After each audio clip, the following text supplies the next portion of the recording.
to Thought Bubble Podcast. Welcome back to Thought Bubble Podcast with us. Here with the producer. And, oh yeah, go ahead and say what's up, Chief.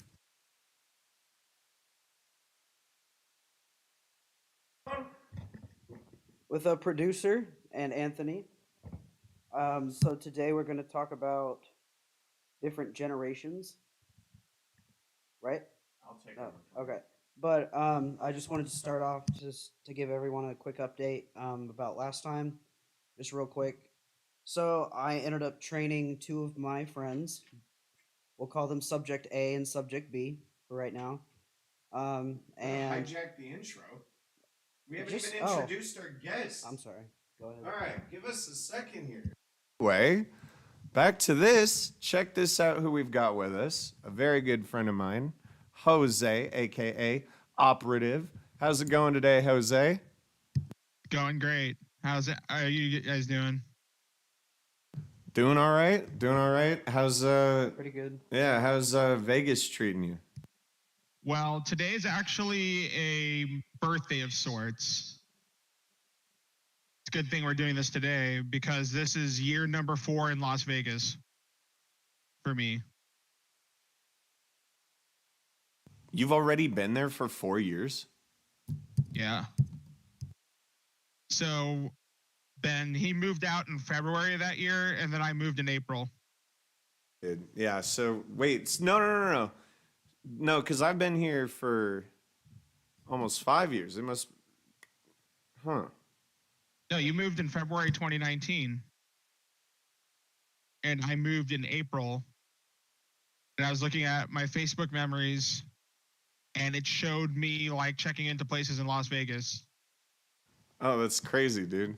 No, so yeah, no, what we're gonna do today is talk about the differences we have. So we have, we have. I'm 35 from California. Jose is 35, but he has some interesting stories from the Philippines, which would, I mean, like growing up in the Philippines for a while, that's not California, although you ended up in California or all over the place, actually, I'm pretty sure.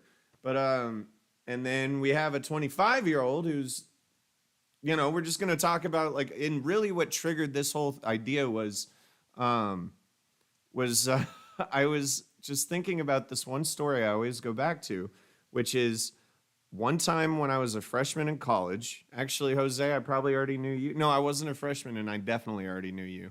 And I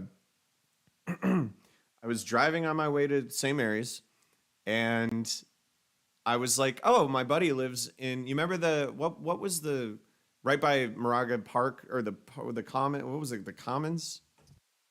It was Ascot, I believe. That was like the party place back when we were there. Not the party place. It was like it was the other side. It was like just the little apartments or condos. Thank you for the fan. But anyway, so I was like, oh, he lives right there. Let's go say hi to him. So I went up to his house. I knocked on his place, or his little apartment, knocked on his place, and he opened the door and he goes, "What the fuck are you doing here?" I was like, whoa. And I was, because I remember that I like it was like a shock to me because apparently, because he was much younger than me as well. Like we had Spanish together, but he was much younger than me. And so I realized right there, I was like, apparently that's not normal anymore. Because when we were kids, I don't know about you, but if I wanted to find out if someone could hang out, I'd have to walk over to their house, knock on their door, be like, "Hi, Mr. and Mrs. Porter or Prado, whatever. Is David home? Is Ricky and Robbie home? Is Kelsey home? Like, is Josh home?" And that's the only way we had. We didn't have fucking cell phones. We did, you know what I mean? People barely even liked using their landlines because it'd always be busy if they were on the internet with 56K, which you never even had to deal with, did you? Exactly. Yeah, Ben, you would lose your mind if you had to deal with 56K internet. I mean, I've heard about it through my parents, but they're like, yeah, it sucks. Like they remember how they would have to like dial up even, like they would have to. I think you have to call a certain number or whatever, and then it beeps, and then you gotta like wait for it to connect and all that shit. And then even my grandparents had like a basic desktop computer for their office, like just like one of those oh god, like like one of those old style desktops that are like the very thick border around the screen. So it's like your screen size is like that big, but then you have like a big thick border Kind of all around it. bubbly, but yeah. Like Yeah, we're talking yeah. like IBM or whatever. Right, and then they switched from Super that huge to like, bezel, yeah. and CRT monitor. they switched from that to like a decent, modern day computer. And my grandpa was like, "How do you work this thing?" And I'm like, "Oh gosh, I have to show them." Well, But so if you really quick want to shout out to your friends, and it's our two buddies who've already been here. It's John and Finn. Okay. Like hell yeah. well, so then on that point, John and Finn, I'm starting to train them at the gym now. I train each of them once a week, and then and then There, you're good, yeah. and then what I do is I send them home with homework, which is basically just work out again, but by yourself, because you have to be consistent. Do it yourself. You can't go just one day a week and expect results. You have to go consistently 2 to 3 times a week. And so I've been getting away with 2 times a week, but it's because of the intensity of your workout, I feel like.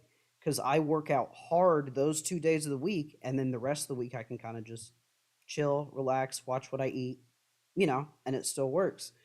But so starting out, 2 days is good, but I train them one day a week. I watch their form, watch everything. and the Jose, next you look day, like you've lost a little weight too, by the way. They do it on their own. Yeah. And It's just eating less.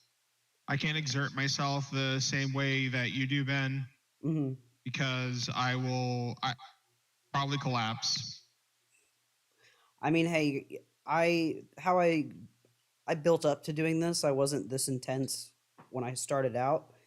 But when you really get a routine down and you really know what your goals, because some people focus on explosive power, some people want to go nice and slow. All right. You know, Enough about that. Get but, to the point. okay, yeah. You're shouting out to your buddies, and we're Right. talking about generation shit. So with Finn, he's been doing great. With John, also great. But I would just say keep it up, and we'll see where it takes us. All right. Tap it. Oh my gosh. I love you, Ben. That's all I have to say. So I just wanted to say, so you remember that story I told you about the time I had a friend have a seizure? I mean, you don't mind if I tell this story. I think I've already told it on a podcast, but they didn't know who it was. I'm pretty open about Yeah. having seizures and stuff. Yeah, so. and it's not like it's embarrassing. It terrified the ever living fuck out of me. But remember when we were living together in Concord, and I remember hearing, "Hey, Sleepy, it's about time you showed up. Glad to know you're alive, always." But I remember hearing a slam, and thank God you didn't that time lock your door, because you always lock your door, just like I usually lock my door. But thank God you didn't that time, because I came in and I remember you were laying down right in between. You know how you had your desk and then the wall protruded out, so there was a corner because it was a what do you call a closet. So there was this little cubby but you fell in between the edge and corner of your table and the edge and corner of the wall and didn't hit anything. In fact, so grateful that you were eating so much, because your head landed in a bunch of soft garbage, like bags and, you know what I mean? Like empty bags and shit like that. But when I came in, you were seizing, and this is all, by the way, it's epilepsy. I mean, there's nothing he could have done about it. It's not his fault. But I remember I was freaking out, and I don't know, were you able to hear me when I said, like, do I call the police, Jose? What do I do? Do I call the police? Do I roll you over? What? And I thought you said don't do anything. I think I was still out of it at the time when you saw me. Okay. So I was just like, get me in bed, and then yeah, I remember once you were up, I helped because you were yeah. shaky, and like I got you in bed, and you're like, I'm fine, man. It's blah, blah, and it's just I was just like I had my phone in my hand. I was like ready to go. I was like, who do we call? 911? Like, I'm ready. It's actually funny you mentioned that, because 2 years ago, I had a seizure while I was alone in the apartment. Oh no.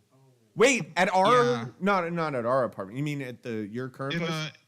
my current place, yeah. What? So what happens? Because I always worried about that when we were living together. What happens if that happens if you're alone? I kind of have a protocol to not hit my head. Like if I feel it coming, My I choice cover is my to head not hit my like head. this. Oh, so oh, that's right. Because you did say you see or feel it coming, right? I'm more aware of when it comes now than before.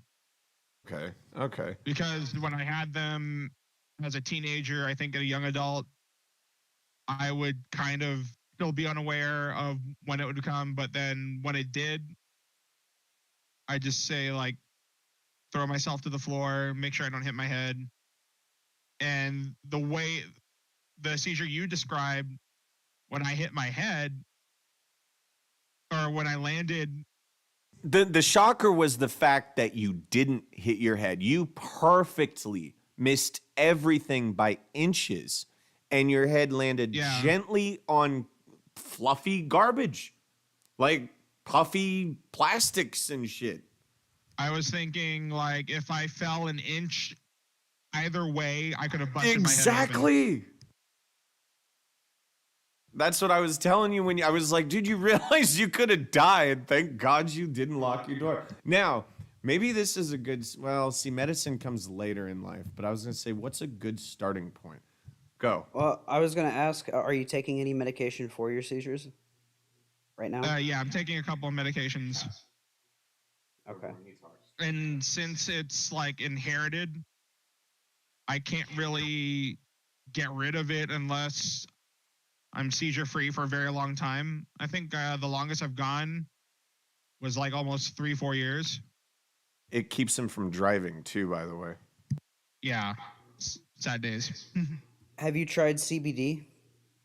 I have actually did that at my last job. Oh, really? They Okay. had me test all the products. So did it have any effect?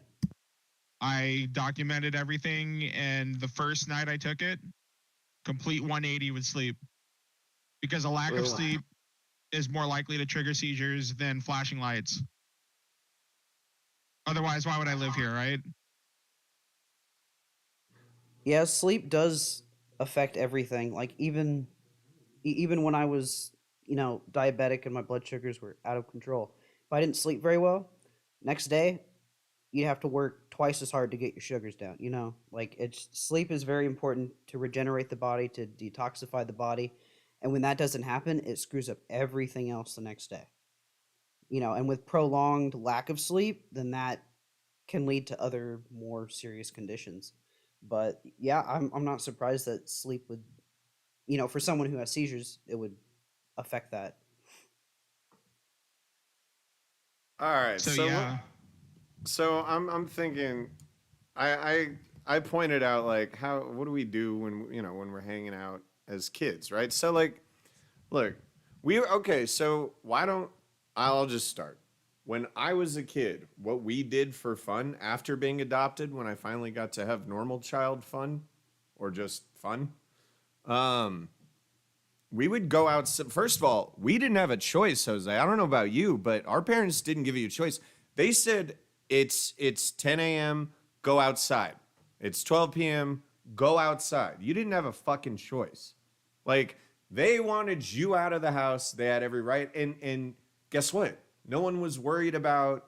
Granted, they should always be, but there wasn't such a fear. You know what I mean? Like kids could wander the cul-de-sacs and not be scared. I don't know. Like I don't know where this extra fear came from, but my parents weren't as strict about that. Even when before I was diagnosed with epilepsy, they're like, "Oh, just make sure you don't stay out after dark." That's basically, I think, the only rule they had. It was when I moved back to California the first time. We were on top of a hill, and the cul-de-sac was like going downhill quite a bit, and you would go up another hill, We were at like the intersection of 2 roads and a court, so it was kind of difficult to like play outside and stuff. It wasn't like flat ground.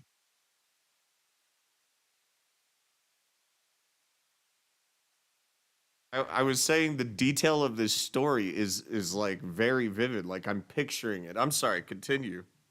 So the closest friends I had were down one hill, and then they had like a like little court, Where was this? little cul-de-sac. This was South San Francisco.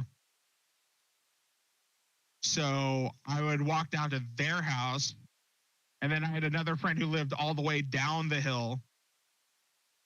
And to get to their house, I would have to go down the hill. That's right. and Okay, then- just to give Ben's seen pictures, but explain to Ben really what those hills are. Those are fucking death traps. Those are more than 45-degree angles going down.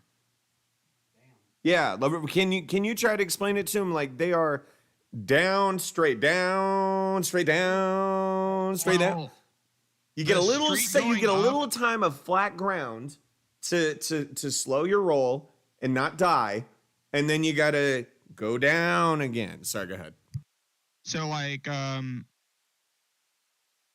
don't know if you've lived in a mountainous area, Ben, but they were steep ass hills, and like the closest park was behind the school, and we had to cut through the school to go to that park. And it was like a bunch of houses with like small parks intertwined between them. And we would go there. Like if I were to go somewhere, that's where we would go. So we'd have to like walk quite a bit because, you know, that was like the only flat ground, at least when I was living in South City. I mean, But- really, But when Like I moved to Pittsburgh, which is a California city, not the one in Pennsylvania, we lived on top of a hill again. And there was a park that was midway down the hill. And then we would have to go down a steep hill just to I'm get about to to that show park. him a picture. I'm about to show him a picture of downtown San Francisco, and this is everywhere. By the way, it's a grid that looks like this everywhere. Go ahead, keep going. And then go down again, you go to the BART station. And when I was living there at the time, so this kind of ties back to Anthony's point with, you know, like people knocking on your door randomly. One day after my birthday, I think it was my 11th or my 12th birthday, somebody knocks on the door and he's like, "My name's Marco. I'm here to make friends." He only lived like 3 houses away, which is good. And this was fucking normal back then. Like, you know, like you see, that's how I met my neighbors. I saw someone have a birthday party and they have a video, they have a VHS recording. Apparently, I went and knocked on their door and I said, "Can I join the party?" And they said, and jokingly, the dad said, because I didn't know any of them, I was the new kid on the block, just adopted. And he goes, "Well, you can only come if you have a present for the birthday kid." So I went home and I grabbed this little NASA shuttle toy that I had, and I came back and I said, here it is," and I gave it to him. And to this day, his name's Ian. He still has that NASA shuttle, and I guess it meant something to him. But I just wanted to you know, hang out and meet people. But all you do is not. Yeah. Anyway, so a kid showed up to your house, which was normal back then. Literally, we would and- have 3 kids at a time just show up, like, "Hey, like people I didn't even know sometimes, just like kids." We lived in a circle. This is what after we moved to Pittsburgh.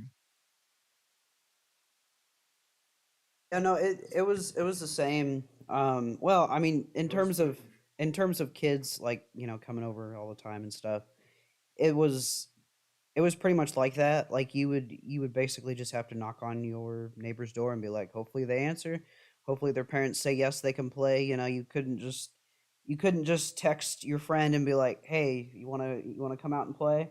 You know, you'd have to go through the parents before you could even do anything. And as or you find right, or you find the other neighbors and be like, "Have you seen David?" You know. Yep.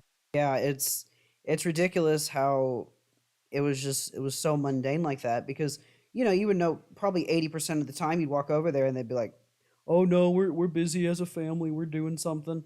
And it's like nowadays you just text them, and even if you're still living at home, they just be like, "All right," and So then the real question is, so, and we'll jump into the Philippines stuff in a bit, okay, before we jump into not children, into not children anymore. But as far as you've been, what was normal? So I just described to you. Let me know what your time frame was, Jose. But I just described probably ages 6 to 13, maybe 14, 6 to 14. It was right before I moved to Orinda to go to Miramani, and then I went to St. Mary's College with you, and so before then though, that was back in the day in Brentwood, 45 minutes away from that little town that I ended up growing up in, and yeah, it was like all your friends were your neighbors, and that's all you knew. And anyway, so what was your time frame, Jose? So that, what did I say? 6 to 13, 14. So I moved to Pittsburgh when I was about to turn 11. But the same experience existed even in South City. It was just there's not a lot of like opportunities to hang out with everybody because like I said, the hills there were more like dramatic and there was like very little flat ground to play on. Let's go play basketball. Oh fuck, there goes the ball. Yeah, like on either side of my house was a huge hill, so it was difficult to do stuff outside unless you went to the park. But when I moved to Pittsburgh, there was more flat ground because the area we lived in was a circle. So you had my house, there was like a small like open space there, and then the neighbor and the other neighbor, and then where my friend Marco lived with his dad's house. And we would basically like hang out. So yeah, it's the same amount of time. Same time frame. So I guess between the ages of 6 and right before high school, what was your shit? oh gosh. Well, for one thing, like I said before, you couldn't you couldn't really be in contact with your friends, even though like some of your friends could have a cell phone, but we had like the little keyboard. Like I had a keyboard handheld little phone, so it was just basic calling, and then you text by turning it to a keyboard and texting. But even before that, you'd have to knock on the door. Hopefully they're home. Hopefully they can play. Yada yada yada. The cell phones weren't as obviously entertaining as they are now. You would if you wanted Facebook or whatever, you'd have to go online. You wouldn't just have it on your phone. And then really like if you were to go to play outside, like our park luckily is not even like 30 feet from my house. Or no, I'm sorry. Like it's like right down the cul-de-sac. So it's like here's my house. You just basically walk straight down, there's the park. And then you have your pool. So it's like everything was kind of self-contained. And if you rode your bike or whatever, you just ride around the cul-de-sac. You could ride around the park right there. You could go into different areas of the cul-de-sac, but everything was pretty close by. Really, I would say it didn't really pick up until we actually had actual cell phones, when everyone had cell phones and we could finally communicate and plan stuff and hang out. But You generally, lucky it young was fucks. generally it was your parents. No, your parents said no. There is nothing you could do. Real quick. Oh, on that note, the cell phone itself. Jose, how old were you when you got your first cell phone? I bet you were younger than me because my parents are strict. It actually happened when I moved to the Philippines. Yeah. I know your parents pretty well, Anthony. Yeah. I hope they're doing well. No, they're healthy as hell, dude. They'll probably outlive both of us. There's 70. I think there's 71 now. Yeah, around the same age as my parents. So oh. to answer your question, I got the first cell phone when I was 13 on my 13th birthday. My Okay. aunt gives me So a Nokia 5110i. so I didn't. They wouldn't let me get a cell phone until I was 16, and they said, "Why do you need a cell phone, Anthony?" And it's like, I mean, I guess that's a fair question, but also, I mean, I mean, I'm sorry, but I think we kind of caught on before you did. How's that? Apparently, we do need these. And let's face it, as annoying as they Yeah. might be, they're fucking convenient. And it's changed everything. But you guys grew up with them. Not necessarily. I mean, see, when I got my first cell phone, it wasn't like the smartphone that I have today. you? I was 10 or 11. And the only reason why I got a cell phone was because My cousin okay, so was 9. hold on. So I was the only child, and so they wanted to stay in contact with me because both my parents worked. That was the main reason why I got a cell phone. And then right when I was 10, my brother was in, in utero about to be born. So then when he was born, they're like, "Oh, well, we'll just, we'll let him keep the cell phone because we need to stay in contact with him because, I could watch my little brother or whatever." And then it got to the point to where the keyboard phone was like obsolete, and then they got me my first smartphone. Touch. It was touch Yep. before it was smart. Well, yeah, okay. It wasn't even.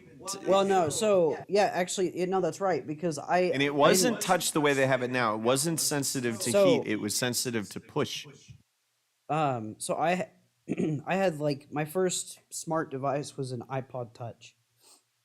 So I still had the keyboard phone and the iPod Touch because you could do everything you do on the iPhone, just you can't call people.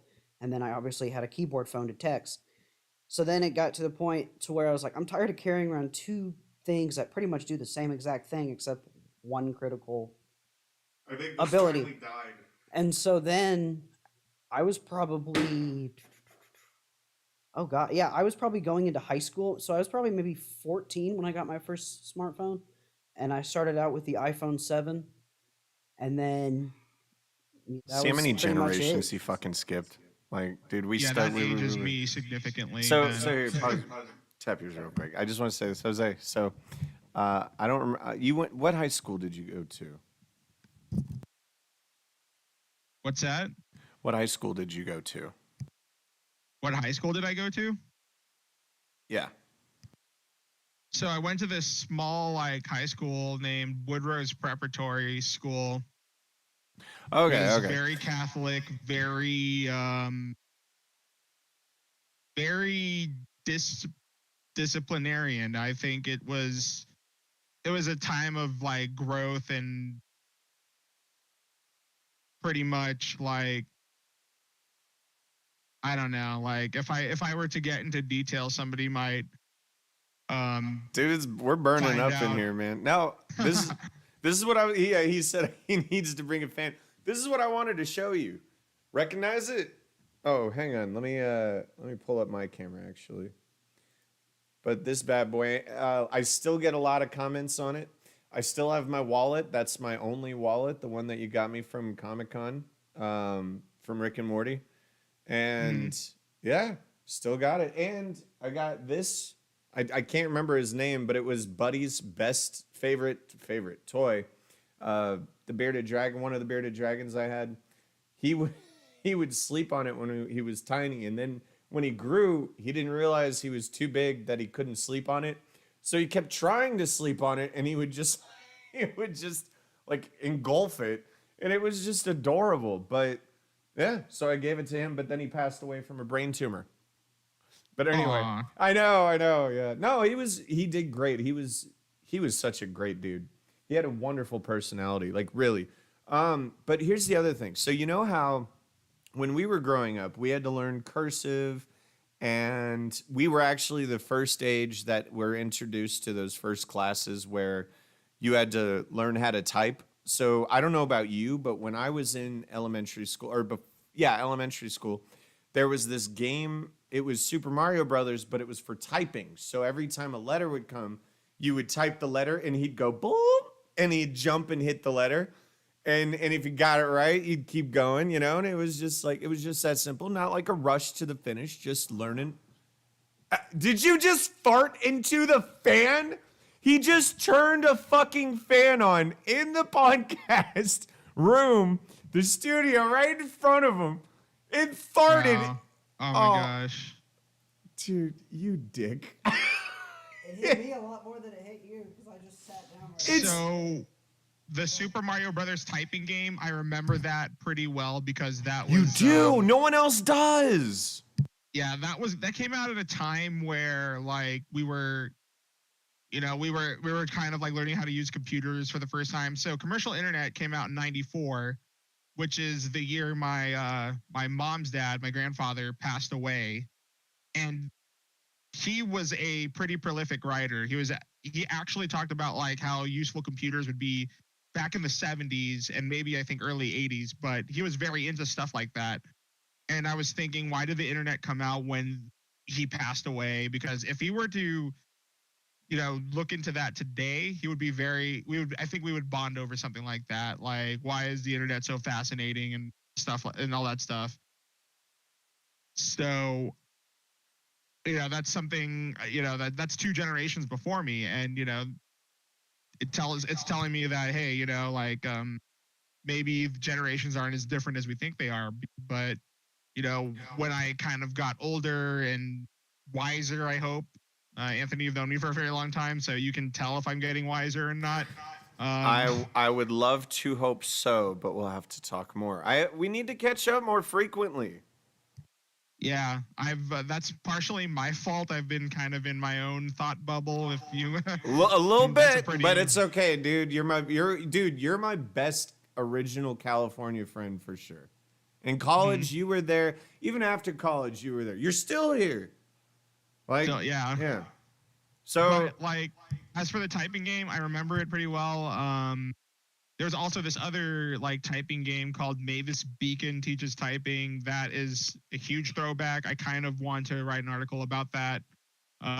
Sometime I have it kind of in my idea folder, but like, go ahead, Ben. We did what was it? It was like what 5th or 6th grade when you start to learn how to type on a computer. I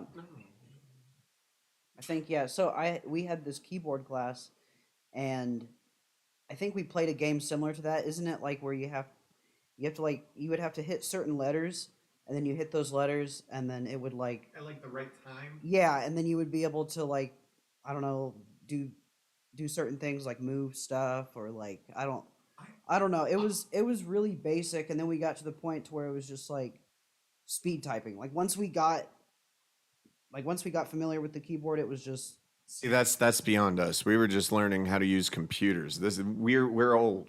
So Okay. so here, hit yours real quick. So Jose, I was curious if you knew about this, and I think I brought this up to you before, but Scott's kids, Jesus, already. I think they're all.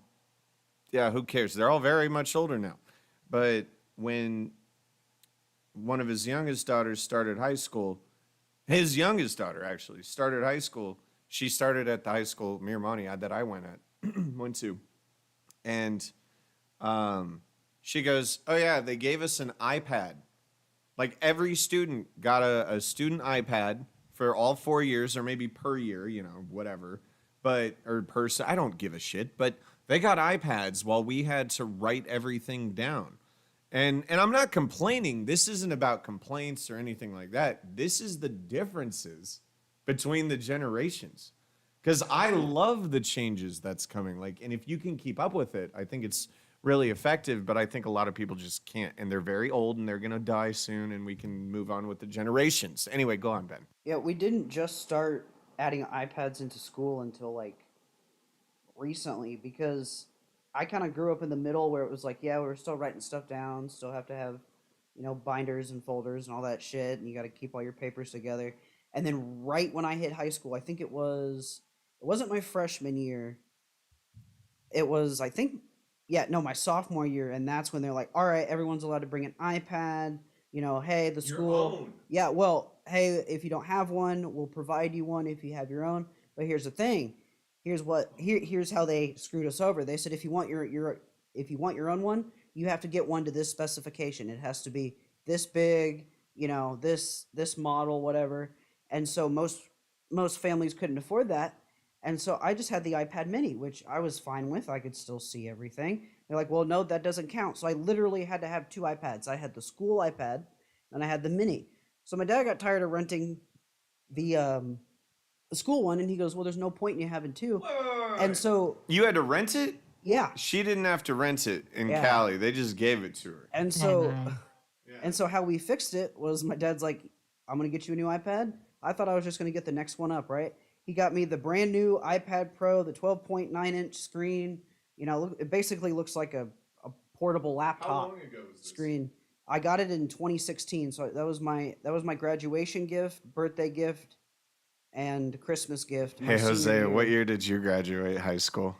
Yeah, I had to shoehorn in technology into the classroom.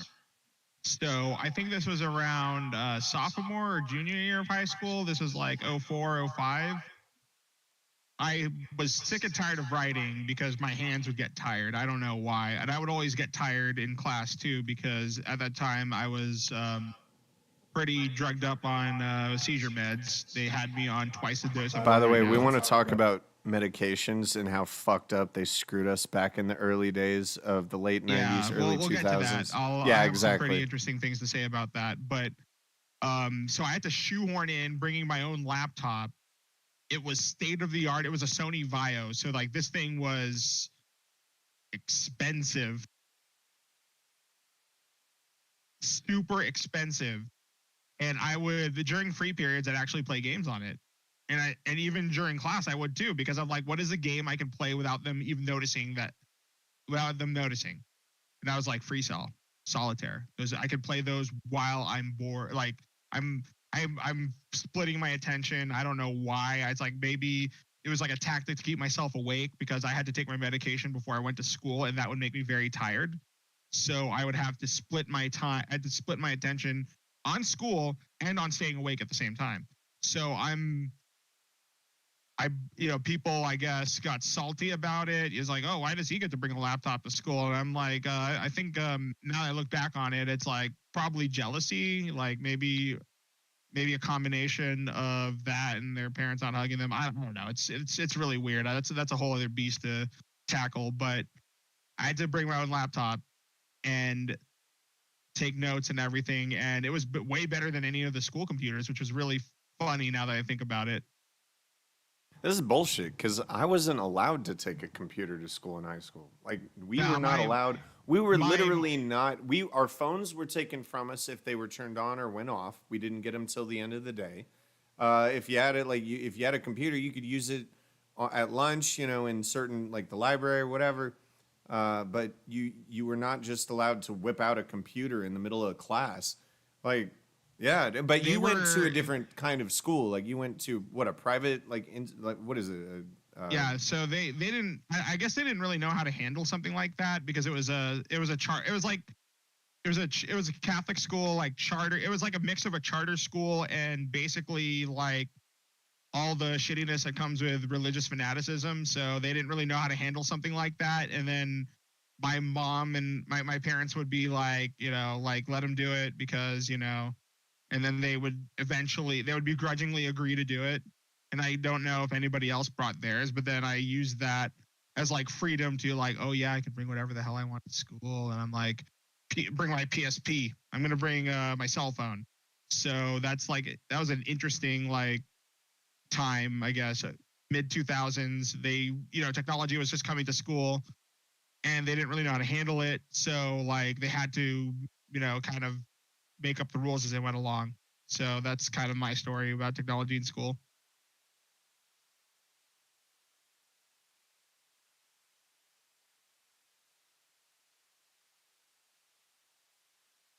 So yeah, it was yeah, around the 2000s. It was weird because like we couldn't have our cell phones in class, but we could have them in the hallways, when transitioning to class, cafeteria, library, whatever, as long as you're not in class. And then it led up to, before we got the iPads, it was then the teacher's discretion. So she could be like, yeah, I don't care if you have your phones, just keep them on the desk. Don't mess with them. You can listen to music with them if I give you permission, but besides that, don't touch them. There'd be teachers where like you have to have them shut off in your bag. Dude, it was a snowball. I mean, they couldn't Yeah, stop it. Let's yeah. face it. The cell phones weren't going anywhere, so they knew it, and they were like, "Well, let's try to control it." So Right. now that Ben like mentions that, I think like they had to make up the rules as they go along because they didn't really know what to do with that kind of stuff. Even with Ben's generation. I was born in that transitional period. It's like right when we're ending You're the guinea pig for shitty that. technology. Yeah, it was like between like the end of shitty technology to the brand new. I got one for you. Do you remember the essay? We were the guinea pigs for the fucking SATs. Do you remember that? You remember it's always been 16. The score's always been 1600. And they were like, you know what? We're going to do something new. We're going to set it to 2400. There'll be an essay component, a math component, and a analytical component or something like that. And so I did fine. I actually got a 12 out of 12 on the essay. Bitch, what? And they both, so two separate teams of two graded out of 6, and they agree, well, I give this a 3, I give this a 3. Well, I give this that means I got a perfect 3 by all 4 people. And Yeah. I did great in the math. For whatever reason, I don't know what the hell was wrong with me. I fucked up the analytical, but then again, we're children. But anyway, we were the only real year that had to deal with the 2400, and I was so happy I did great, and I had specific tutor sessions, and I took a course at this dude's home in Moraga, with these kids that we were all studying for the SATs, and he showed us how to nail it, and we nailed it. But then guess what? It never existed in that format ever again. So thank you, whatever the fuck that was, for giving us the opportunity to be a guinea pig for no reason. Yeah, we've been like a lot of experimental stuff happened at that time too, like medication. 24 yeah, medication. Okay, let's that when I was younger, I noticed a lot of people in our classes had ADHD or said they had ADHD. I don't really know, like it's kind of hazy. That time period. The problem is, medication. back when we were in the 90s and early 2000s, they didn't know what the hell it was, so everyone had ADHD when they discovered it. Bunny ears. No, you know what I mean? They just assumed everyone had it. Anyway, continue, Jose. I'm sorry. So like, I tell my mom, like, I think everybody is like, what is ADHD? It seems like everybody has it, and I guess that kind of flipped a switch in my mom's mind to get conspiratorial about medications and stuff, because they're like pushing the solution to everything apparently back then was put them on medication because we're too lazy to actually deal with it. I think that's I don't know. Or if at that's least true now, see, but if you think about it, in the case of my parents, and I think this was true for a lot of parents, because parents don't want to do that. But doctors push it so much, or at least the educational system did, because teachers would tell, this is coming from my parents, teachers would constantly tell my parents, ow, while growing up, ow, little Charlie horse. When I was growing up, they would say, well, the teachers, they keep saying you can't focus, blah, blah, blah. And so we think it's time we try this. I remember when it happened. I think it's time we try this. And it's like, I think a lot of parents didn't want to, but the educational system was already sold on it, and the doctors already, you know what I mean? The word was already out, and if a doctor says it's good, then yeah. Well, mainly what it was, I mean, yeah, it was that, but also at the same time, you attach a drug to a mental, not to say disability, but like a mental issue per se, and then it just takes off because it's like they want that drug to be pumping out. They want to make millions. Hello, Mr. Seth. Millions and millions of pills, and so in order to do that, they have to come up with a way to sell you the ADHD meds. So back then the symptoms might have been so common to toward everyone that everyone has a certain degree of those symptoms, and it's so basic. So then it's like if your kid is showing even just the slightest hint of Clearly you have ADHD. clearly you have ADHD, and then it's like, all right, here's medication, and then you have these kids who don't need it, and they're just like, when it's supposed to make you go, it's supposed for ADHD, it's supposed to calm you down by speeding you up, but if a normal person takes it, then Dude, you want to know? No, you want to know why Seth hasn't been here? He's been in Italy. That lucky bastard. No, but let's some also. people are lucky. So I think around that was when I was in 3rd or 4th grade. So timeline might be different for you, Anthony. I don't know.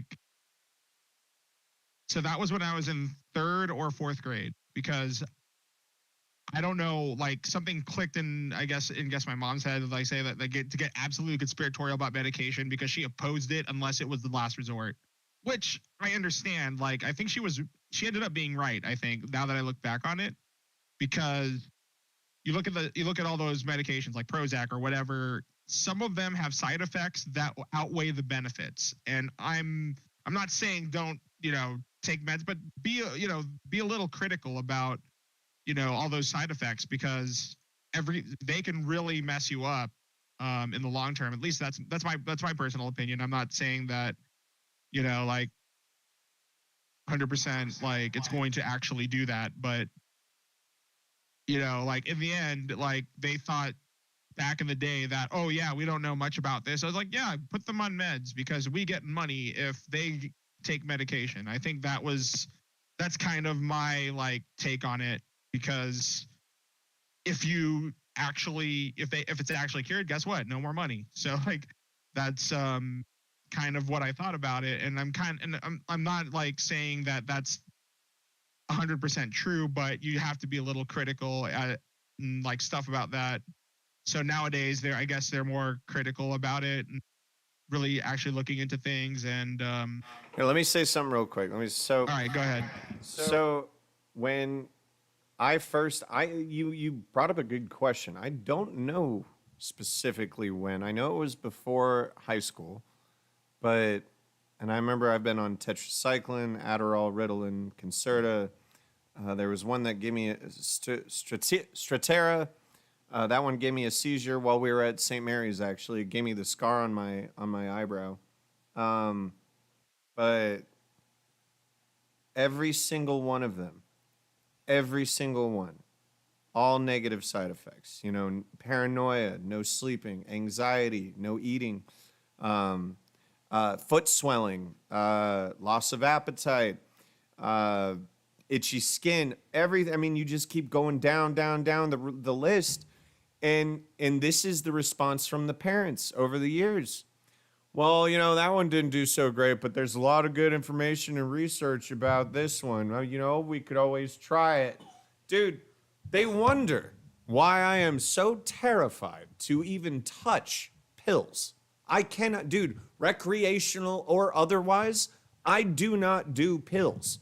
I do not like what they do to me. I don't understand why my parents would be okay with that. Because the doctor said so. I understand. You're the parents, you want to look after the kid. All these doctors are saying it.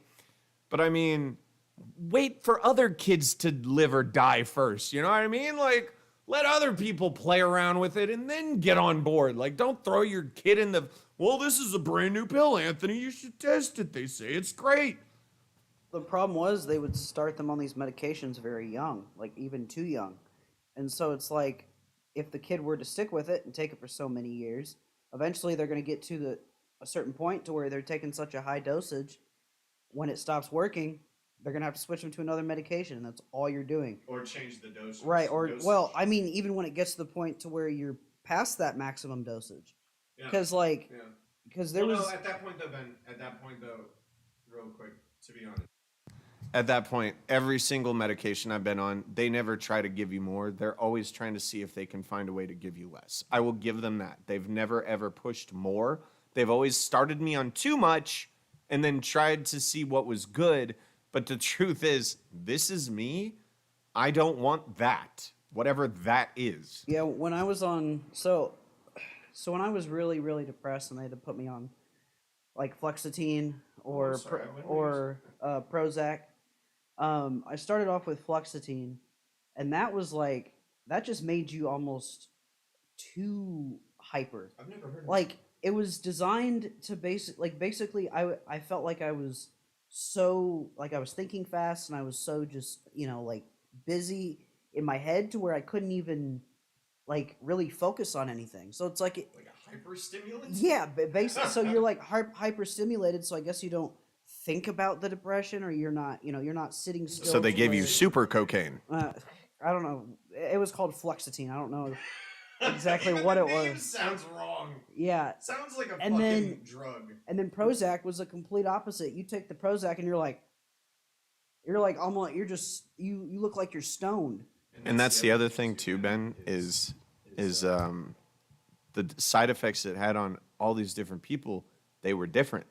So it's like you can't just go out and say this will work because Andy, I had a good friend in high school, Andy, and he's kind of like he was. I don't know who he is now, but he was kind of like how I am now. In fact, I think I imprinted part of his personality onto me because he was one of my first friends after leaving my old whatever life, but in high school. But he was always so fun and goofy and whatever. But then when you just knew when he took Adderall, you knew when he was on it. He didn't have to tell you. He was, hey guys, yeah, you guys want to watch some Japanese horror films at my house tomorrow night?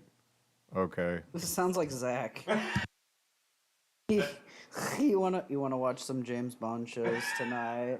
No, he Um, didn't want like that. But so even with medication too, even with insulin, like there's so By many, the way, Seth, that's dope as shit. there's so many different kinds, and they each do they do the same thing, but they affect people differently. And even with like I was on a bunch of heart medication, and I was on a bunch of like I had a kidney medication that doubled as a kidney medication and a heart medication. Then I had a pure heart medication pill, and then I had like I'm picking a your nose couple- with my mouse on the computer, a couple Jose. other ones, and it got to the point to where I couldn't even function. Like I was on so many different things, I'm just like, what the fuck am I doing? And so I Yeah. slowly started to wean myself off of those, and I was careful, but every time I would tell my doctor something's wrong, guess what they would tell me? Oh, keep taking it, you'll get used to it. And I'm like, are you fucking kidding me? No. And so Yeah, I had to taper back on everything, and eventually I'm taking no pills, no medications. By the way, I have a I'm question off. for Jose real yeah. quick. He Uh, hear me What's up? here. But, Jose, um, hang on. Have you ever been pre-diabetic or concerned about that? I said that they said that I was like on the brink of it, but I pretty much I guess when I started like cutting back on like eating like large quantities of food, I guess it kind of like retreated. So Have you- that's Yeah, okay. Have you been eating yeah, I've- less processed sugar too? That's it. I still kind of I try to eat more veggies nowadays so that I can kind of like wean like kind of like fight it off like everything. I make sure that everything I eat has some sort of vegetable in it now, so that's something I've been doing. Like even if I am eating something like fast food or whatever, I was like, okay, this has to have some vegetables in it, even if it's not the healthiest vegetable, because that's it's part of a more balanced meal. So I've been also cutting back on like portion sizes and everything, so that's helped a lot. But as for the medication part, I was on double the dose that I'm on right now, and I was completely non-functional. You talking And about I was the like- which medication? Oh, for 88 or for what? Seizure meds. But when I did the research into my current medications, they also give these medications to bipolar and schizophrenic people. So I was like, okay, this is uncharted territory here, because they're giving this same medications to people who are bipolar and schizophrenic. I was like, what if it's also like unknowingly fighting back some sort of other issue I have? And I haven't really like dove into that because I'm like everything's temporary. I'm not going to sweat like small stuff and have anxiety over small things. But I noticed that as I got off of double the dose of medication, I was more awake. I mean, the medication still has an effect on me because I have to take it every day, but the crashes aren't as severe Do you as think they you'll were ever when I be was able still in to? high school. So Do you think you'll ever be able to drive? Because I remember we were trying and fighting for it for years, and then every year it was the like, oh, there's that annual seizure again. so since I inherited my seizures versus like getting it through because some people get seizures if they hit their head, right? Some people get seizures, because of That's how I got other the scar on reasons. my fucking eyebrow. This is hardwired into my DNA. So we're talking. We either have to find a way to get the gene that causes seizures out of me without altering my without altering my health completely. So when you think about that, I think that my ability to drive, as long as something as random as seizures happen to me, I cannot do that. Same with like operating heavy machinery. Same with let's see what else. Anything that requires having authority over public safety. So that's like something I've accepted. I'm like, okay, can't operate heavy machinery, which includes cars, by the way. When you're driving a car, you're operating heavy machinery. So that kind of falls into the same category. So Basically, your only hope, I mean, right now is gene therapy, because I know they've that been working on that. I mean, obviously recently, but I don't know how many years it's been. But I do remember in school them talking about gene therapy and how they've been able to edit out certain diseases or certain conditions in the body that you're born with just by yeah, attacking and that gene. So it's like, are they working on that? I mean, it seems like now they're more tailored toward the marijuana aspect, I've noticed. Because before they were yeah, working strictly on genetics, and then now it's like, now they pump out different brands of different stuff for, you know, ailments from A to Z when it's only meant to be for certain people. But, you know, I feel like if they, because think of it this way, if you're a sick person, they're going to make money off of you. So if yes, let's say I have the cure for your strokes, right? I can make that cure. If I give you that cure, you will no longer have strokes, meaning there's no more money in my pocket because you're not paying for the mm, medication that's regulating you. Same thing with yeah, diabetes. There's a diet out there that can fix it. It's not well known. You want to know why? They want to keep you sick. They want to keep you coming back. They want to keep you having that heart medication, that depression medication. And I got yeah, over all of these issues simply by changing my diet and changing how I work and function. Like now when I eat for a purpose. I eat to build muscle. The reason why I do that is because I work out. Like Here we go, switching it back hold to on, working out. hold on. I'm just saying, you know, the in terms of medication, it's just used as like a band-aid. mm, You know, it doesn't fix the actual issue. So it's and like, that yeah, yeah. I think that started with our we were the generation that was experimenting on, Anthony. So we're like, oh, let's give people Prozac. That's going to hopefully stop the acting up in class, Look at all that what stuff like that. But look at what Xanax did to our they friends. Remember created Anthony new Tosti? problems, I think, when they which started saying, oh, it's just going to work for everybody. Let's give everybody Prozac. What's up? No, no, no, I no. mean like No, what I said, Jose, was do you remember what Xanax did to our friend Tosti? Yeah, I remember. Yeah, he became a whole different guy on Xanax. He's cleaned. He's cleaned up since then. So I'm glad Oh, that, I know. that We he's doing talked. well.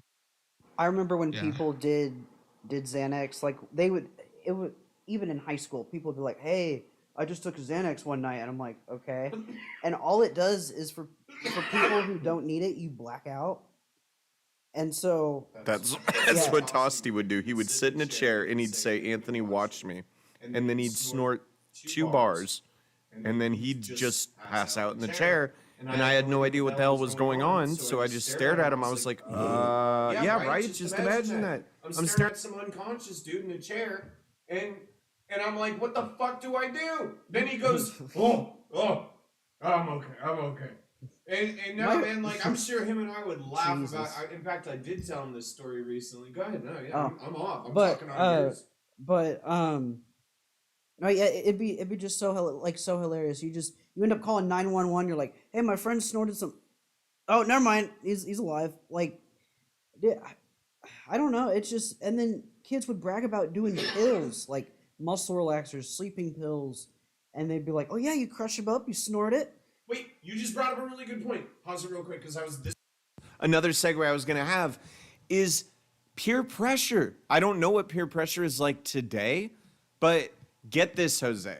As much beer as I ingested over the years, and as much as I said, oh yeah, this is great, there's only two beer that I ever did enjoy, and that was Corona and Heineken. They had a unique flavor about them that I really liked.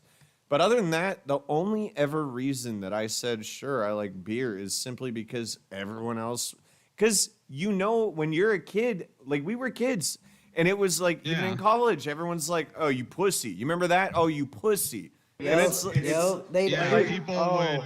that brings me back to partying at a frat house. I saw it all the time. There would be these people who are rushing. Do you know what they do for rush? They make you drink. Rush? So rush is another way of saying, so there's a bunch of people who want to join the frat, but they have to weed out a group of 30 potential freshmen to, like, let's say 10, and then those 10 are gonna compete or whatever, and then they basically say they put you through trials to help you bond with your brothers, but then they end up only picking a handful of you to join their little club. Okay. That's all it is. But during Like rush, hazing. yeah.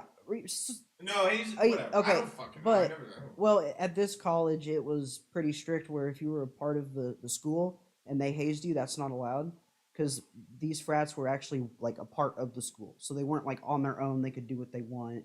This was like, Hey, you guys yeah, down for a bathroom break soon?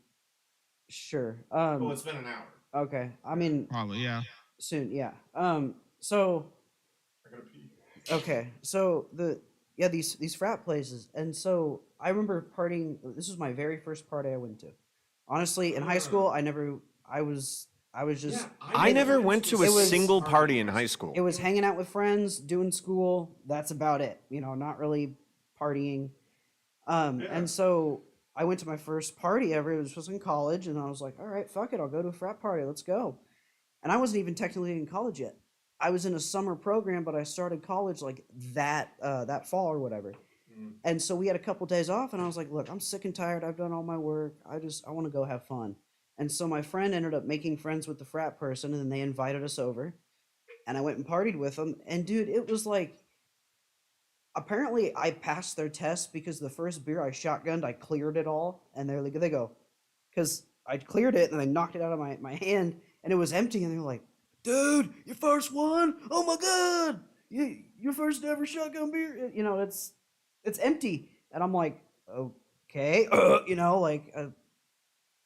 okay, like I don't get why you're excited that I shotgunned a beer, but cool. And it was just Beer like that's for all me it was. was one-way trip to Sleepy Town. Yep, I was the same way. Yep. For beer, downer, right? for beer, like if I had 2 drinks, I'd be like, all right, I'm cool. If I have more than that, I get to the point to where like I'm still awake, but I'm just like, I'll be out. Like, So after college, I basically had like a whole strategy for drinking because I knew like this shit, I can't keep this shit up forever.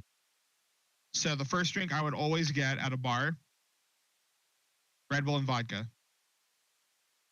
because that gives me the upper to continue drinking.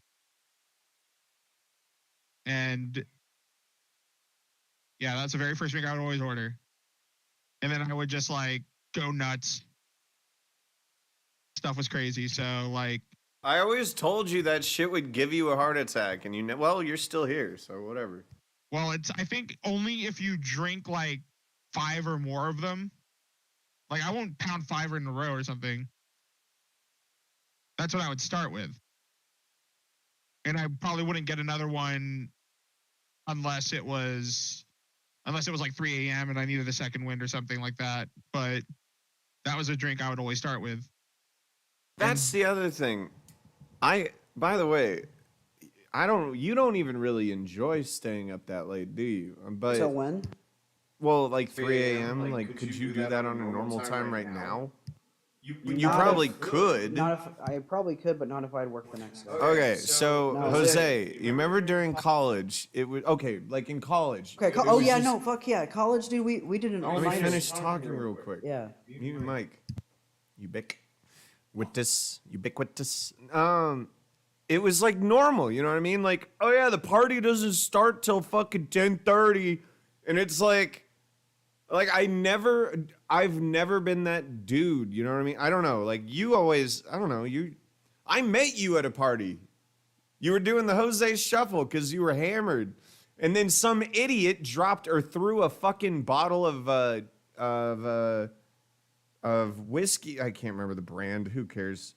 Jim Beam, whatever it was. They threw it and it shattered below us on the first floor. And we were just like, all right, we need to leave. These people are stupid. And that's how I met you. We were upstairs having a cigarette with people we didn't know.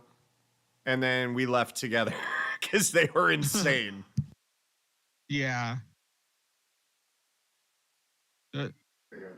But you know, that's the thing about college. It was a great experience, but at the same time, now it's like, was it really worth that experience? I question that all the time. Like, I wasted so much fucking time. Well, I'm dealing with Hey. the money aspect. I have to, I'm paying on. I don't, Yeah. I don't have that problem. I'm really I- fortunate. I pay on. You on both, student loans, yeah. but Yeah, it's just just say- like, yeah, it is what it is. It is. My twice. parents, $250,000, maybe more. It's like college costs a pretty penny. Yeah, how's your student loans? Are you still paying them off? I was hoping that the student loan forgiveness thing would kick in, but Well, Yeah, well, we're waiting on the same process. yeah, I signed up for that the second I heard about it because I'm like, that's close to all of it. So It's yeah. Apparently, so my parents helped me like sign up for it and stuff, so that way when it does happen, like, it happens. But they're still fighting it apparently, in not in court, but well, yeah, no, yeah, in court. They're fighting it in court right now. Or court, but you know what I mean. What's it called? In office. Duh. Yeah, they're fighting it in office, so they're trying to get it to pass, but it's just really tough right now. But apparently, people are holding out. Like everyone is. So the only loan I'm paying on is a loan I have to. The other one is like, it's federal, but we're arguing over federal relief. So, and COVID said Yeah. we didn't have to pay it, and so it's just like, I'll pay on the other one, and when this one gets fought, we'll see what happens. But, All right, wait. So why don't we jump back topic real quick? We were talking about what generational differences, shit like that. So where'd we leave off, Jose? What do you? I mean, so oh, no, I know what I was. So, fuck, this was important. We were talking about going off to school, and then that, and then college. Now, what else have you noticed has changed? I mean, I had something, but okay. No, quality of humor is how something about that all has these drastically rules, changed. dude? How about all these fucking rules? Like how sensitive You know what it really is? That no has one's something to do really with it, yeah. no one's really that sensitive. And if they are, then you're choosing to be. Like if you're offended, you're choosing. That is something only you can choose to do. But these new rules don't make they're arbitrary. You know what I mean? Like, oh, you can no longer say what did I just hear? It doesn't matter. But anyway, yeah. That's veering into the political, I think. That's Yeah. where it's bullshit. So I've noticed that more now that I'm like moved out of my parents' place. It's so weird. I feel like once I've stepped out of the nest, it's like now I'm more aware of everything that's going on, like, or at least you try to be. And so I've noticed even when I go out in certain social situations, like I would even go to lunch with Finn, and you just see how people react as soon as he speaks. It's like some places we go to, Wait, Ben, can we both agree? Finn is very gay. yes. See, and I just said a word that is apparently very offensive, but I guarantee you it is not.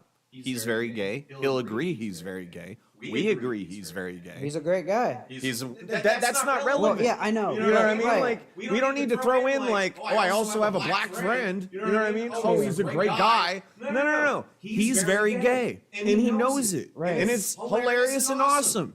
That's it. That's it. Yeah. Like he's flamboyant and fun. He owns it. He Basically. owns it. Yeah, That's a good way to put it. He owns it. Like even in the car, he goes, don't call me daddy, call me chef. And I'm like, I am daddy. You could be chef. And I would be the one in the car going, please don't call me anything. But he's good at cooking. But one day he texts me. He goes, call me chef. And I'm like, what the fuck? Okay. But like he's just. You still hooked on South Park? Yeah. I haven't heard you talk about South Park in a while. Usually you're ranting and raving about it.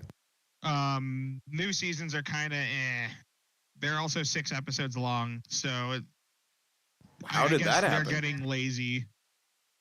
Well, what did they raise it to 40 minutes, or is it just why did they No, do? it's just I don't know. Like that's something you're gonna have to ask the creators themselves. Nope, don't but- care. I only ask because you've been watching it forever and you haven't been talking about it lately. And I see patterns, dude.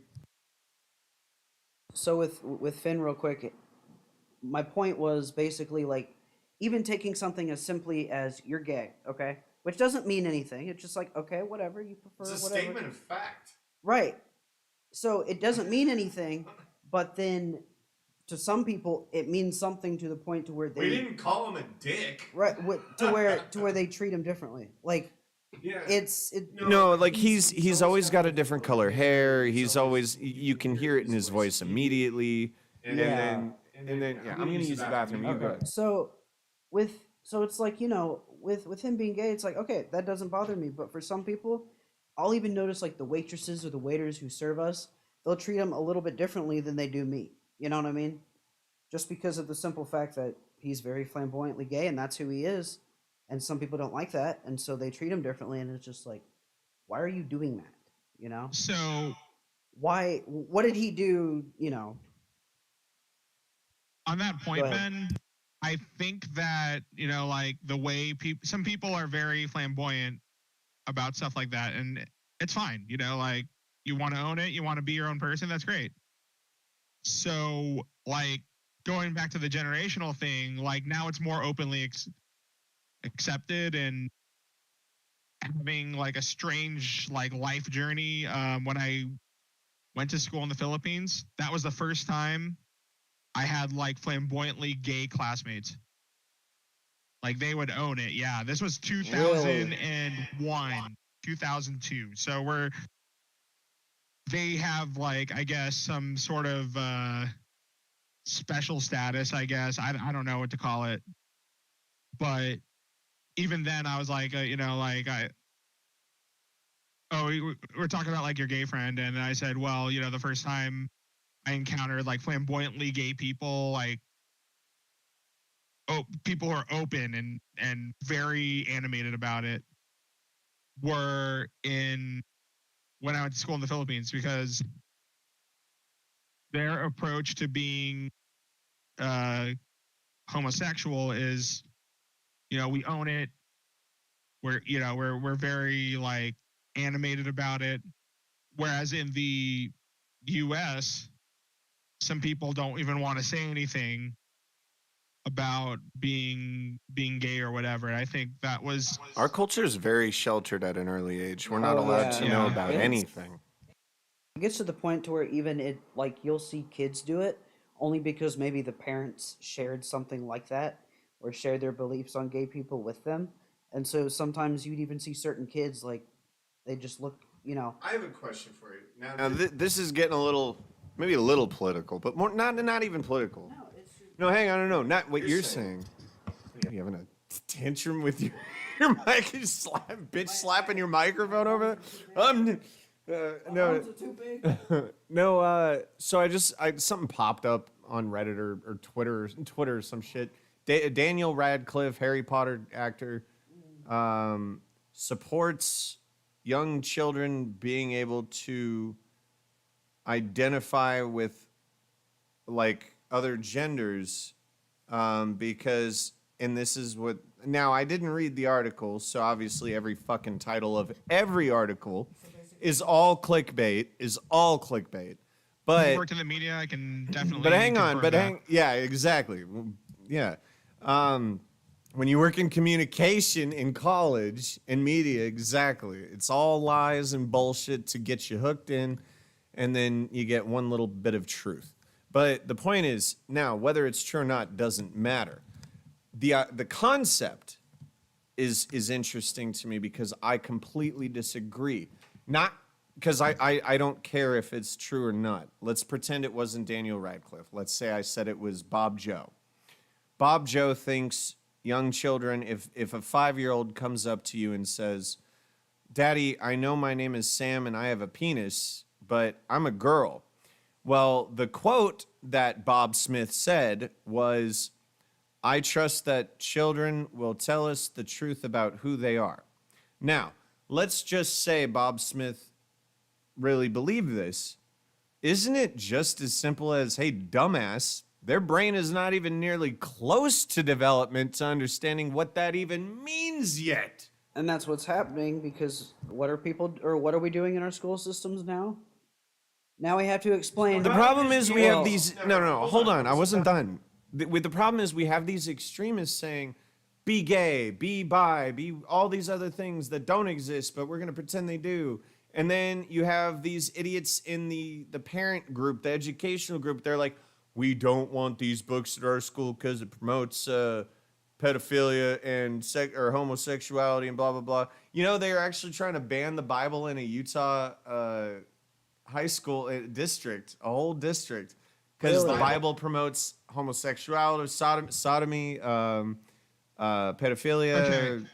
Go Okay, ahead. as somebody who's gone to Catholic school and read the Bible, like actually read it, not We like, both had to do that multiple times I together. had to do it. I had to do it longer than you, Anthony. So let me. I know. Let me say this. Like, if you actually read the Bible, there are actually quotes in there that can be interpreted as, sexual. Love Bob or Gardner, like- right? Bob Gardner, brother. Bob Gardner, just say it. Just say shout out to Bob Gardner. Yeah, Bob, if you're watching this, what's up?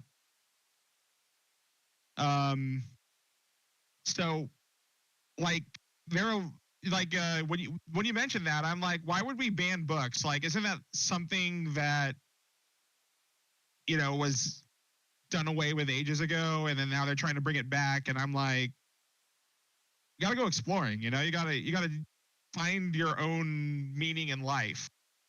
Jose, you And just said it. You got to explore. Because why are you limiting these children to knowledge? Let them figure the universe out. Otherwise, all you're doing is solidifying them in a bubble. You realize, oh, here's another thing. That's what I wanted to bring up. Back to the actual topic of the podcast. I was never allowed to watch TV while I was eating, on my free time. I had to be done with homework. I couldn't be eating. I could only have it about an hour and a half a day. I scheduled Jose understands this next comment. I scheduled in middle school, I scheduled my entire day getting my homework done so that I would be there to watch Dragon Ball Z on Toonami. That is exactly what I've also done too. Yep. So that was, and then when flat screen TVs came out, here's what my parents said. Well, we don't need those, Anthony. One day they're going to be now they were right, but I never had a TV. I never had one. I was not allowed to have one in my room. Nothing like that. No. Yep. And so I imagine why you think I'm so addicted to TV shows. Well, there's so many reasons why I love TV shows. Not addicted to, I love them. But one of the reasons has to be the fact that they prevented me from allowing myself to those stories, which are no different than books. So you're shielding us from all this knowledge, all these concepts, all these wonderful ideas and information, just so that what? We're your design? We can't be us? Who the fuck do you think you are? Okay, now that you mentioned that, Anthony. See that's what a lot of parents did. I mean, No. Not did. Well, do. yeah, You're good. that still do Still it. do today. Yeah, that still do it today.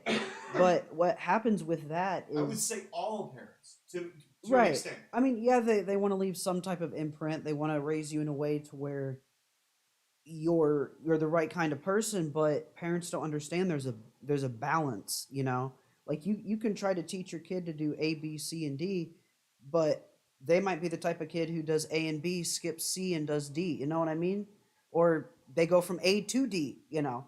They assume that you are no different than everyone else. Yes. And so they use the same Do you tech. notice that, Jose, real quick? I'm sorry. Maybe that's what me and Jose noticed from our parents that you don't get to have to notice. Jose, did your parents treat you like every human should be just like them? Like everyone should be the same. If you're not getting 8 hours of sleep, there's something wrong with you. If you're not eating 3 times a day, there's something wrong with you. If you don't follow this bullshit food pyramid that turns out to be completely unhealthy. Yeah. Oh, you see, he heard about it. Yeah. We lived it. No, it's even Yeah. talked about it now. Even today, they're saying the food pyramid is wrong. Like you should really have, if you do consume dairy, you should have like less. But Jose, Yeah, did but- your parents treat you like everyone that they see, if they aren't like them, then they're wrong?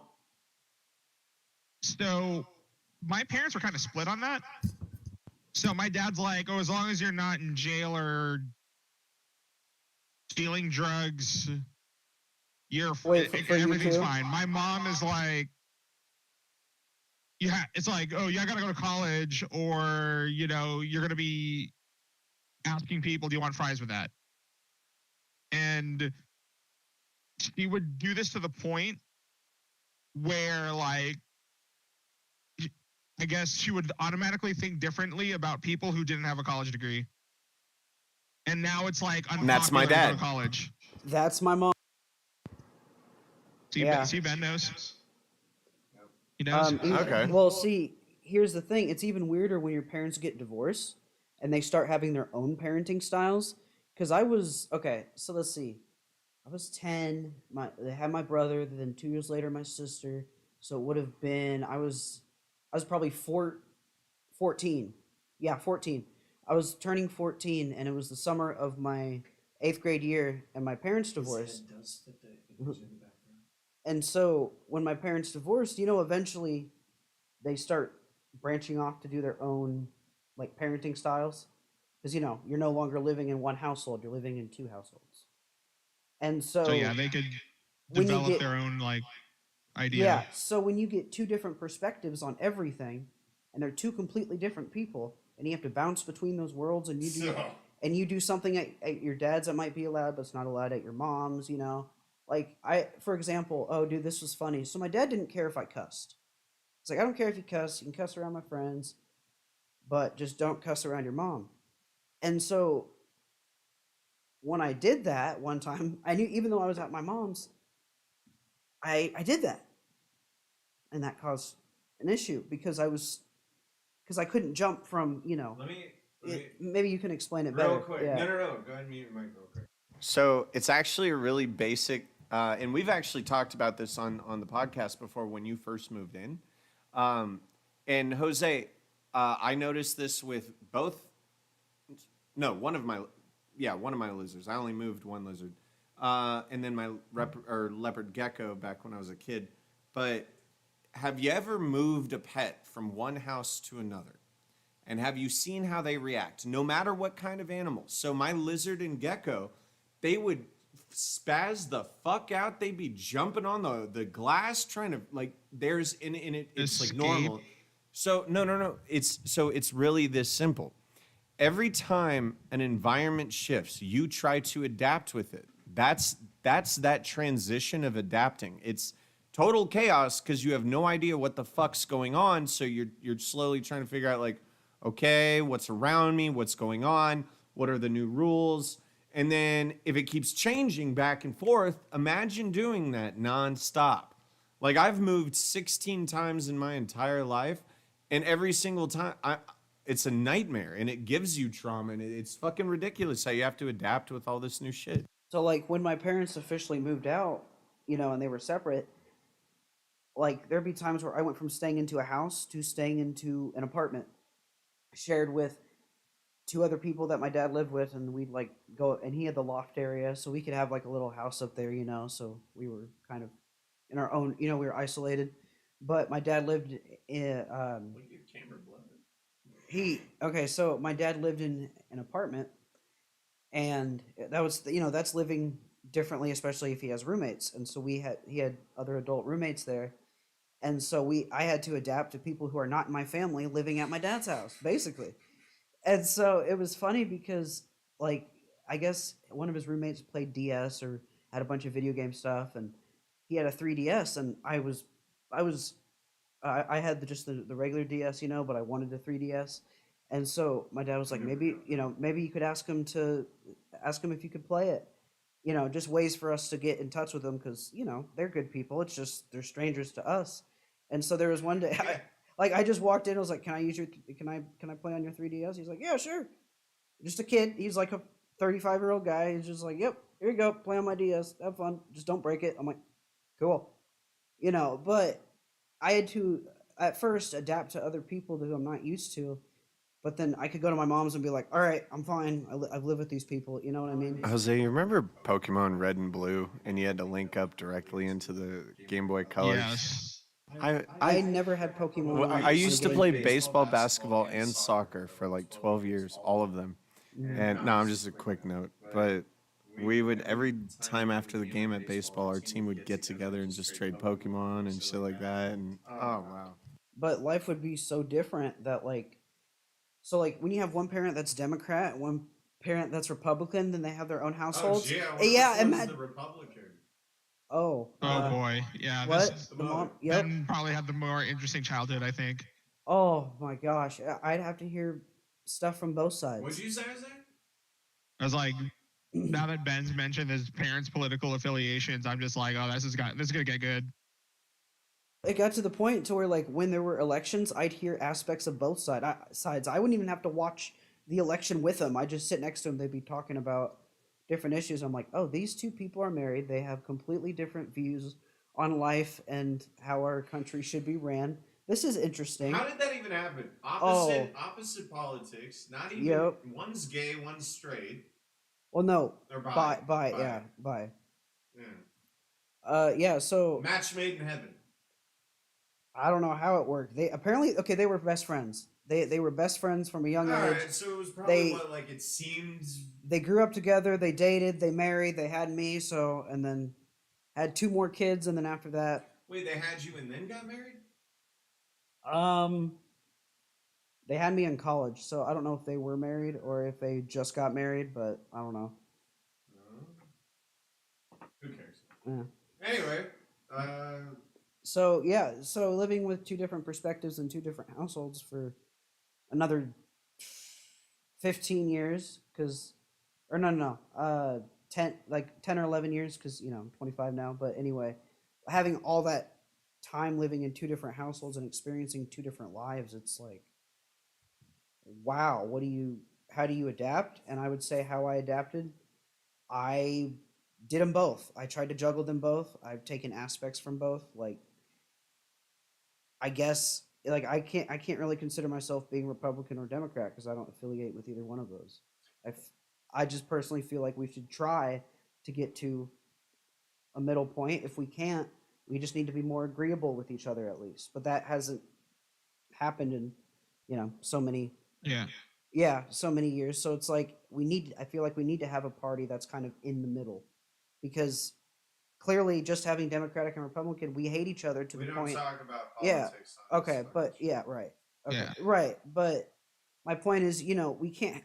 We have such friction. It's like nothing's gonna get Because done. I agree with you 100%. Yeah. It's so ridiculous Right. that I can't. It's never going to change until, look, you want to fucking, let me just pause that. you want to know why I'm so fucking not okay with talking about politics? Nothing is going to change. Here's the thing, Jose. The fact of the matter is nothing's going to change until our parents and their parents are dead. That is a fact. Once these Ben Shapiro's and shit like that, yeah, like I don't agree with everything he says, or I don't, you know what? I agree with mostly everything he says, but I don't like his tone. You know what I mean? He doesn't need to be so snarky. Like you can be more mature about it, and we all can. We all can. But once these generations above us are gone, you're going to see a complete change in everything because they did not have cell phones. They didn't have computers. They didn't have anything we had. And so many of them are so stuck in their ways that it is not even worth talking about until they're dead. And I know that sounds awful, but it's what I believe. So that's why we don't talk about politics on this podcast. There's no point. They want you to be at odds with each other. That's my view on it is that they're what is it? They're not gaslighting. What's the word? They're grooming us to fight each other when they die. So I'm not gonna fucking listen to a word. When they're dead, I already know what I believe. And I didn't have to listen to any of that shit going on to figure it out. And guess what? I'm pretty sure, Jose, would you say I'm a good person? Yeah. I mean, like, as far as I know, yeah, you're a great guy. As far So, as like, you know, you lived with me. Please give me some credibility. I know. I'm just saying that, I'm not 100%, Damn. certain about everything because if, I could be proven wrong at any time. But from my perspective, you are a good guy. All right, Ben, do you think I'm a good guy? Here's a perspective. I just moved in with him a month What the fuck was ago. that? Hold on, no, I'm just saying. I love how what you did was You just threw me under the bus. No. My point is you hesitated because when Anthony said, "Hey, what do you think I'm a good person?" You're like, and I'm like, "Why are you hesitating?" And from my perspective, I practically just moved in. It's only been a month, almost 2 months. I'm not hesitating for that reason. I just don't want to give 100% like certainty to something because somebody could go back to me. It's like, you were wrong about so and so. Oh, you were wrong about this point of view. Yeah. Question then. In your experience over the decade that I've fucking known you, have I been a good person to you? Yes. Don't you? All right, fine. I guess I had to rephrase the question. That's a good point because I could have been just being good to you. It doesn't mean I'm a good person. Yeah. All right, so I was gonna say something else. Oh, I want to know about the Philippines shit. Like, so what was it like? Right. When were you there? I remember the last story I remember you telling me, was you were telling me about how when they had to like shut down a ton of water parks and slides because damn it, those things had no regulations and people were they were breaking and flying. People were flying off of them. So I don't think it was like that, but I spent 2 years there. well, how old were you? And I that was 13. definitely the story you told me, by the way. I think, yeah, I'm trying to remember the specifics now because I think you even showed me an article. It started with an article and it was like park had to be shut down here, here, and here because falling off and broken. And you said, yeah, this happened, blah, blah, blah. Well, anyway, yeah. So how old were you when you lived in the Philippines? So I went there when I was for 7th grade. So I was around 12, 13 years old in 8th grade. So it's, you're at that time where you're trying to become your own person and to do it in a foreign country where everything is completely different. That is a huge challenge. I actually wrote an article about this. I can link it to you later.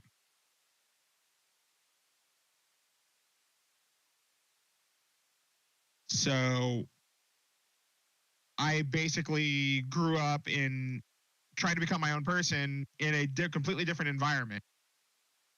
And here's a story I like to tell everybody. So some people are trying to give me a hard time on my first day of school there. So they ask me in their language, hey, do you want to do like something explicit? Like something very, like, I don't know if, something explicit. And I respond back to them in their language. Yes, when's your mom available?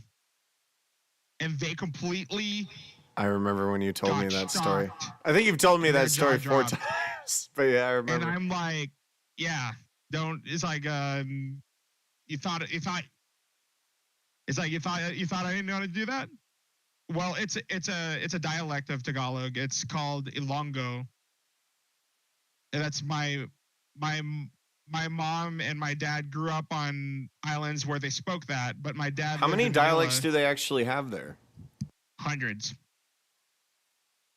And there are a lot of nuances I can get into, but that was like my first day of school there. And So wait, real quick. I guess that makes sense. Is it no different than like us having a shit ton of different accents for each state or even each part of a state? Is it just like so that? kind of, but there's a lot more of them Or because there's slang 7,000 even? islands. So you got different groups of people growing up and different islands. They speak their own language. Tagalog is a national language, but only about like 40% of people speak it as a first language, I think. Don't quote me on that. But yeah. Yeah, but that's it. There you're expected to be a certain person. Like, like things that are part of life, like, oh, you go to church on Sundays, you do certain What's the main religion in the Philippines? Catholicism. Okay. So my grandmother was very religious, church every day. Wasn't she the one 80 that was plus always? years. Wasn't she the one? She was alive when we were friends, right? Now she passed away senior year of high school. So Okay, but was that the one you always told me stories about, where she'd be like, and she was the one that always had your back. She would always have your back. pretty much. That's cool. And the same thing with my aunt, who also unfortunately recently passed away. They would Maybe always that's have the my one I back. was thinking of. So what happened to your aunt? I'm so sorry about that. When did she pass? So she passed in December of last year. She had dementia. You know how we joke about being dead inside? I think more Ben's generation than ours does it. Have you ever joked about being dead inside, Ben? Yeah, and varying degrees. Like, I think no, like, I I might- think it's slightly older than like him. I might go from, No, the stupid like, joke. Have you ever right. said like I'm dead inside? oh yeah, But you've actually made that joke out loud?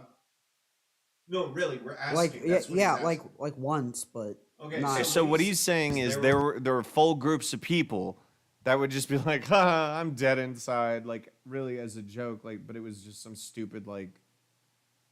That was a So- very annoying. I feel like that was the younger millennials than us. You know what I mean? I made that joke. It many wasn't They were times. annoying. It wasn't that big for me. It was just like I picked it up. Or at Remember work. Awkward Turtle, and they did that thing with the hand? Like literally, someone would come. Jose, do you know how to do Awkward Turtle? Can you? Come on, I don't do tell not me. know- I don't know how to do They- it. They do some stupid thing with their hand, and they're like awkward. Like if they say something awkward, they're like Awkward Turtle. Have I you do seen those not ones remember where anything they like that. where you do like a face mask thing? Or they're like, yeah. I remember that because people would try to get me with that. Like, I don't understand any of this. So back to my point. So when we joke about being dead inside, that was my aunt for the past 2 years, and it was really hard to see because I'm like, oh Dan, I made all these jokes about being dead inside, and then I'm actually witnessing it, which sucks because that kind of, she was sick for like maybe 2-3 years, I think, with dementia. She would think like some dead relatives were still alive. She wouldn't know who we are and stuff like that. That is the literal definition of being dead inside. You're there, but you're not. Yeah, my great grandma, she got that bad. Oh my gosh, she was lucky though, but apparently what happened was she passed away the night of her birthday. And but it was very peaceful. So I guess the brain just decided to shut off. You know, with dementia, they say you eventually die from dementia because it slowly turns off your brain functions. That's what happened Yeah. to my aunt, Because you end up having trouble breathing, and then But and it was peaceful actually. It wasn't like No you're one you're fucking dying of knows some. that except for her. I hate it when people say that because I'll tell you this from people who actually went into death mode, no one said that was peaceful. There was a white light. Nah, they felt it. So I hate it with it, dude. That's just what doctors say so you feel better.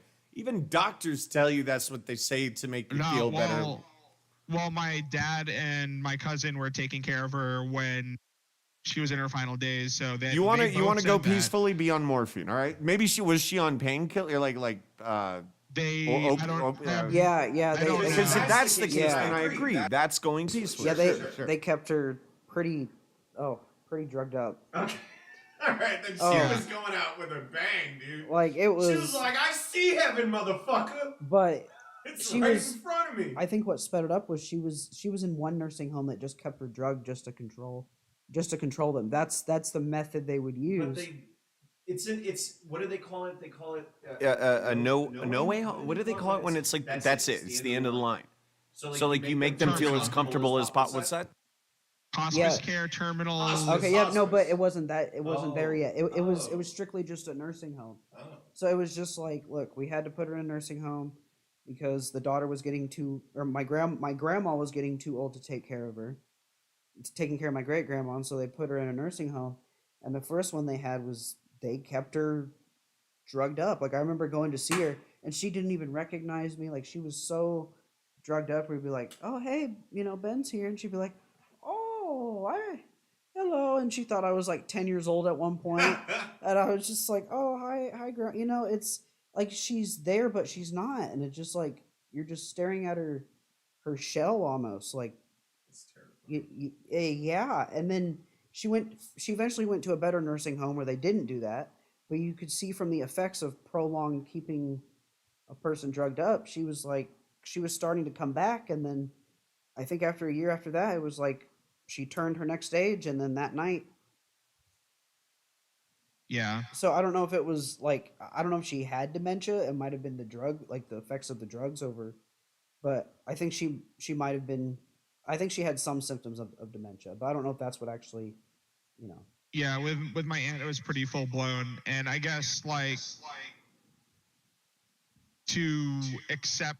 I guess the way the cultures approach death is pretty interesting as well, because at funerals over there, people get drunk, like completely hammered, and the reasoning behind that is because they're like, oh, the person who passed wants you to be happy.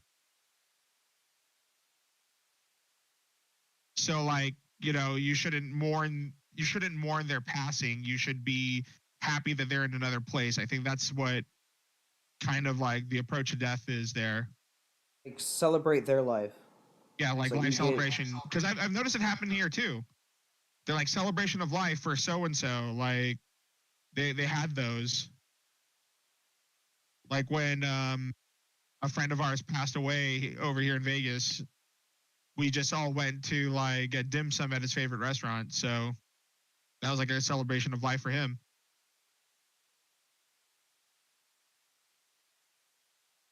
So I guess it's like more universal than I think it is.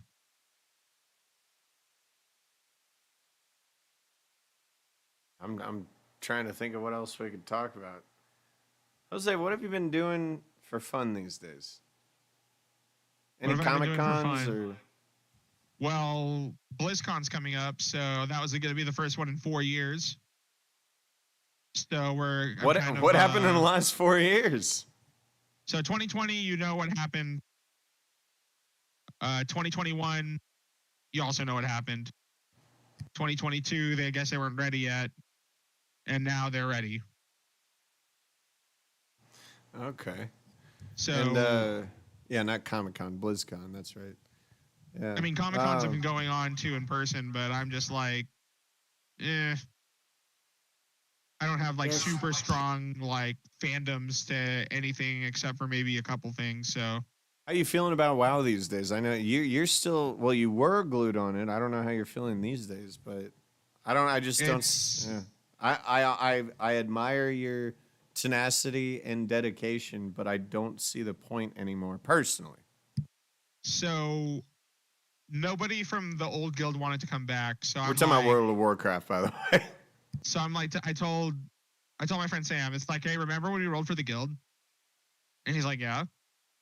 And it's like, it's yours now. Just log on and I'll give you GM. Then I joined another guild because I couldn't get everybody back together. And I kind of hope they get back together. Like, Well, it's you know still what? a fun game. Hold on. Still on the topic, then actually bringing up WoW just made me realize something on the topic of the podcast. Since I do want to keep it going. All right. Now, tell me if this sounds completely ridiculous, okay? And anyone listening to the podcast, please give your opinion. I have come, and I told Ben about this, but I do not believe, because my uncle just messaged me and he said, for your birthday, back when it was my birthday, he goes, for your birthday, I want you to go out and go fishing and catch me a fish. And then I thought about that and I was like, well, given the new life I'm living, I can't fish unless someone else is going to take them from me and use them. I don't eat seafood. I'm not going to do sport and herd of fish. I can't even kill the ants in my room, so I sealed them up with chili pepper and it worked, and I haven't seen a single ant since. But that way I'm not killing them, you know what I mean? They're just like, oh, fuck this room. Smells bad, feels bad, but it burns my eyes, although they can't really see. But anyway, I realized I can't fish anymore unless I'm actually selling them or giving them away. And so I was like, I looked at the game I've played. I have over 1,200 hours in, and it's Russian Fishing 4. And it's easily the most accurate fishing simulator, not a video game, a simulator that you could play. And and I realized I get the same enjoyment out of this, and I don't have to wipe muck off my line. I don't have to worry about knots and hooks hitting my fucking fingers and nails and legs, which always happens, and all this shit. And it's like, here's a big fucking difference. I know it will always baffle our parents and their parents because they, like I said to Ben in the last podcast, what they've actually, Jose, you've never heard this, but tell me if you agree. The people above us, our parent generation is above us, they found a place that was comfortable and successful in their life, and they stopped because they were getting old, they were getting tired, they were already getting what they wanted. They were like, fuck it, I'm staying here. And then when they stayed there, while we were off doing computer shit, cell phone shit, all podcasts, all this other stuff, they're like, oh, this is absurd. You need to get outside. You need to get outside. No, I'm not saying that's not bad. You need sunlight. You need blah, blah, blah, blah, blah, blah, blah, blah. But I'm saying that if I want to fish, understandably in the argument that I just made, shouldn't I rather fish online? Is that absurd or does that make sense? I mean, it makes sense considering fishing is a pretty expensive hobby. Like if It you want can them, be. It can be. a lot of things that our parents enjoyed, like golf. My dad loved golf. You're right. I see where you're going with this. Yes, go on, please. One of his clubs costs as much as one of like a laptop. And it's just a stick with metal. My dad and wanted some me other to stuff golf in with it. him all the time. And I look at a laptop, it's like I get way more use out of a $1,000-$1,200 laptop than I can out of a $1,200 golf club. And then also, of So- course, they pay the membership, and then most people go there. They'll play golf, but they'll be like drinking half the time, or just like hanging out. Like not really golfing per se.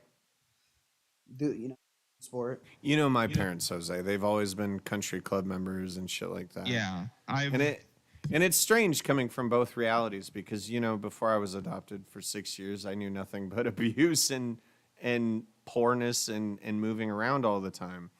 And then all of a sudden it went to white America, you know what I mean? And then and then came Moraga, Arenda, Lafayette, California. That's even more white America. Tiny, tiny, tiny little community that everyone knows everyone's name.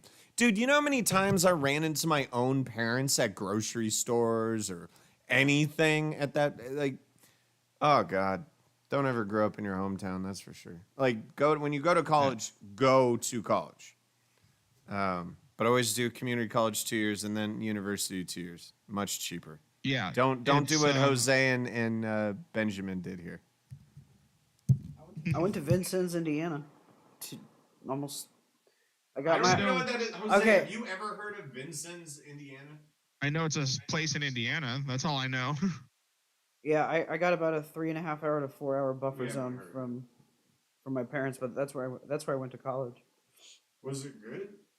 I mean, Vincennes University. It's a community college, so I mean. No, was it good for you? Oh, Did you learn? yeah. All right. I was originally going to do internet security. That's right. You said Yeah, that. and then oh my god, I didn't have the right counselor or whatever who helps you pick your shit and stuff.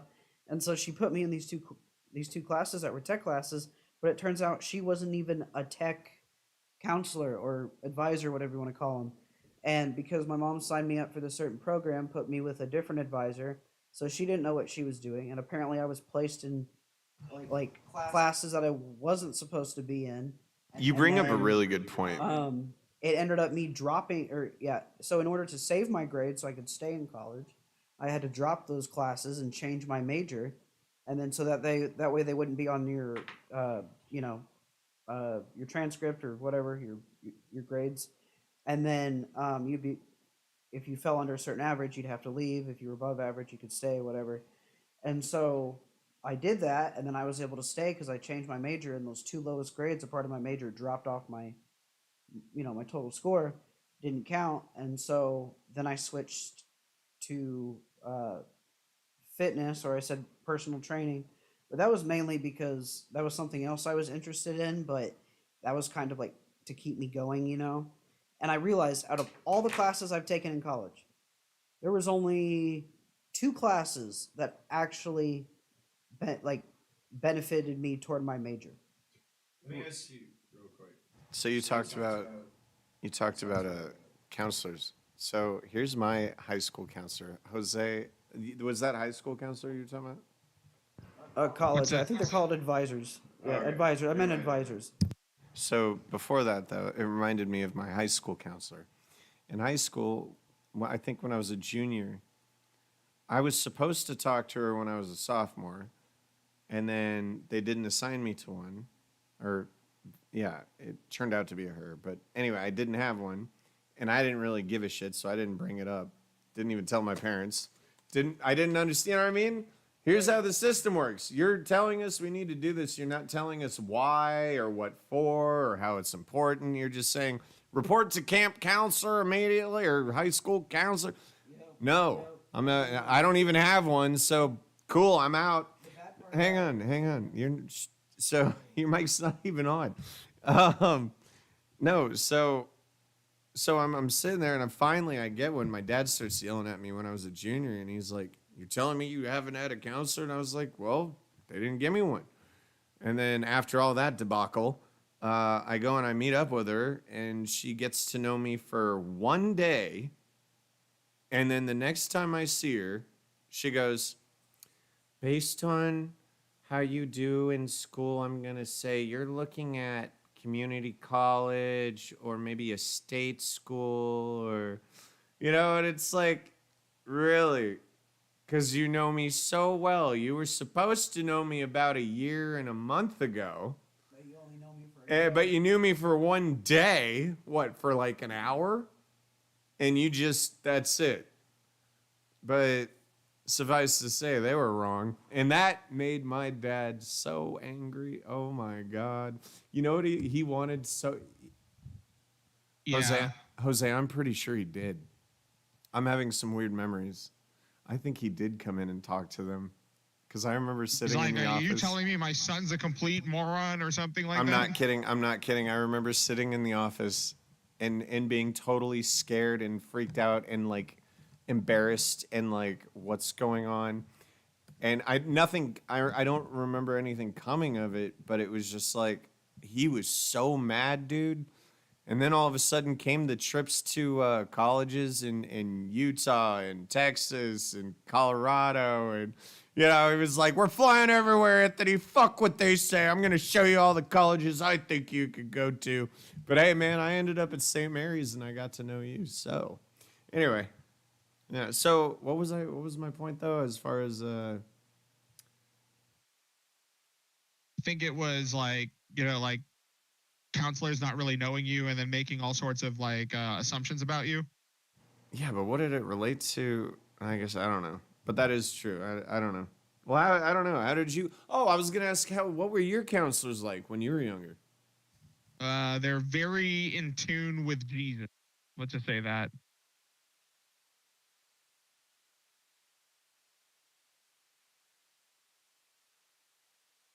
So that was a very interesting time. So like any advice they gave, they had to slap on Jesus at the end. So Oh my gosh. it's rough. You know, it's like I'm So, like, you know I would they say, for example, Jesus wants you to get Jose got an A grade. plus. Thank it's the like you need Lord. to, it's like you need to turn to The Jesus. Lord Like, gave him oh, an if you're A. depressed, you have to turn to Jesus. I'm like, I get You it. want if you want an A, you, You need sound to like my turn mom. to Jesus. If you want an A in that class, you better turn to Jesus. Pretty much. I don't know. What do you want to sum it up with, Jose? How do you feel about today? What are you doing tomorrow? We work What am tomorrow. I doing tomorrow? I am probably going to be lazy tomorrow because I have pretty much my weekends are kind of like winding down and not doing anything unless something comes up and or my friends are in town or whatever. Find something interesting I want to do. How close to like the strip are you? Like 3 blocks. Really? So you're right on the Vegas Strip. Not right on it. So you have to drive like maybe 15 minutes off That's of not it, and I'm 3 there. blocks. Like 3. All right, hold on. Driving 15 minutes is not 3 blocks. I can walk 3 blocks in like 5 minutes. The blocks are pretty huge here, I think. Jose, I'm not sure you understand what a block is. Okay, every time a road. Fuck. Maybe he's right. Every time a road turns in. How big are your blocks? How big are your blocks? Yeah, what would you say is What a are block? the dimensions of your blocks? So what is a block to you over where you live? Is How many units are your blocks? because I like would say like half a mile maybe, like between all the major roads, not the I mean, it minor is the roads. fucking desert, dude. We are talking about. oh, okay, yeah. Oh my god. All right, so, So- you're 3 Vegas blocks away from the strip. We'll verify that one. I've been there once. So I've a seen mile it. and a half. Yeah. That's so, easy. That's easier than saying blocks at this point. Yeah, right. Well, I a wouldn't block- use terms of blocks Well, when you're see- talking about Vegas. See, a block here in Vegas is about a half a mile. So I was about 3 blocks away. So you're a mile and a No, half. see, in Vegas we don't call them blocks. We call them kilos. I was 3 kilos away. I was 3 kilos away. No, so have you ever gone, like, really, have you ever just, like, goofed around? Where did I go? I always loved Jimmy Buffett, so I went to the what is it, Margaritaville restaurant? Have you ever been there? I have been there. Whenever my friends visit me, as much as possible, I try to like visit a local business. They need it. There are a lot of great places to eat here. But like the local places need it more than like some random place in a casino, because they'll clean up no matter what. You Like, ever there's a gamble? sushi place. I've brought like 5 different groups of people to already.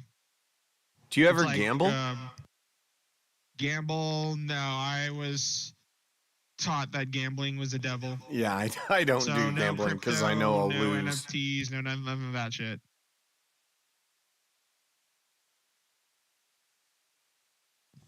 Well, I mean, I could say that. Well, what about now? Actually, what about present? Like, actually, it's kind of funny. We're all here's the this is the most interesting part of to sum up the blah blah blah blah blah. I just smoked that Delta whatever. Gross. I What's hate Delta 8. interesting? What do you mean gross? Kiss my arse.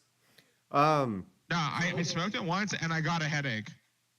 So so you get headaches? Gotcha. Then I'm don't just do like, it. okay, this is just maybe the quality was bad. I'm not.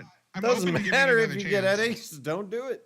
No, anyway, what I was going to say is the interesting thing is with your different upbringing, my different upbringing, and his different age, a completely different generation, we've all ended up in the same room together, metaphorically, so to speak. I mean, no, really, like, you know what I mean? Like, but on the same page as, I don't know. I'm just saying, I really think it comes down to we need to wait for these older generations to pass away. Yeah. I know that sounds so horribly morbid. It sounds pretty harsh. I'm not gonna lie. Okay, then tell me how. Then you tell me how to make that sound nicer without making it a lie. It's like when the new generation's thinking takes over, because we've got 90-year-olds in government still. I know that's political, but Cool. that's true. You keep going. You keep going. See, I said it in a very quick sentence. I made it very blunt and clear. We will literally have to wait for them to die for us. I'm not to take disagreeing over. with you. There you go. I'm just Okay. saying there's like a better way to say it, maybe. No, there's not. That's the problem with people. Dude, stop pussyfooting around everything. Why are you dancing and beating around the bush when the fact of the matter is everything is staring right at you and you just don't want to accept it? Because you're scared, because you're, I don't know, because you're not educated, because mostly it's fear. You realize that most people are just terrified. That's it. And that I leads... I used to be very blunt, and this is He something wants I've to told. rock. This is something I've told Sloan. It's something I told him. Like, I used to be like that. Remember when he stayed at our place, and we went to IHOP in the morning? Yeah, we that had a was really a nice talk with disastrous him. weekend. I felt so bad for him, dude. He couldn't, and then he got like a divorce. Like, yeah, it was a weird, whatever. Anyway, yeah. Yeah, but that's what I told him. It's like I used to be that way, and I just, maybe I've softened up. I guess some people think I'm still the same person, but I'm like, nah, I just wanted to smooth out the edges. I've made it very clear, and you can ask Ben, and you can verify this for me. You're on camera, so you can nod. I know you're not going to smile or laugh, but you can at least give a nod. But would you say that I 100% just can't lie anymore, and sometimes I am so blatantly blunt, because like that it kind of offends people, like Finn and, well, I mostly just Finn. I hope it doesn't offend you, but I'm not offended. not you. What? Who said you? Oh no, I'm just saying like I've gotten to the point where there's just no purpose in lying, because it gets you nowhere. You're just screwing yourself over. Have fun. And B, And like, if you ask me for what my truth is, I will tell you. And if you want to think about it, you can. If you want to deny it, go ahead. I don't care. You asked me. But, yeah. I don't know. and that's fine. And I think we need blunt people in our lives. I think that's a problem with. No, I think we current need generation. everyone to be more blunt. Everyone's lying. Yeah. Dude, everyone's and lying. Right. Lie. I think that's where we're getting to, like, the generational difference.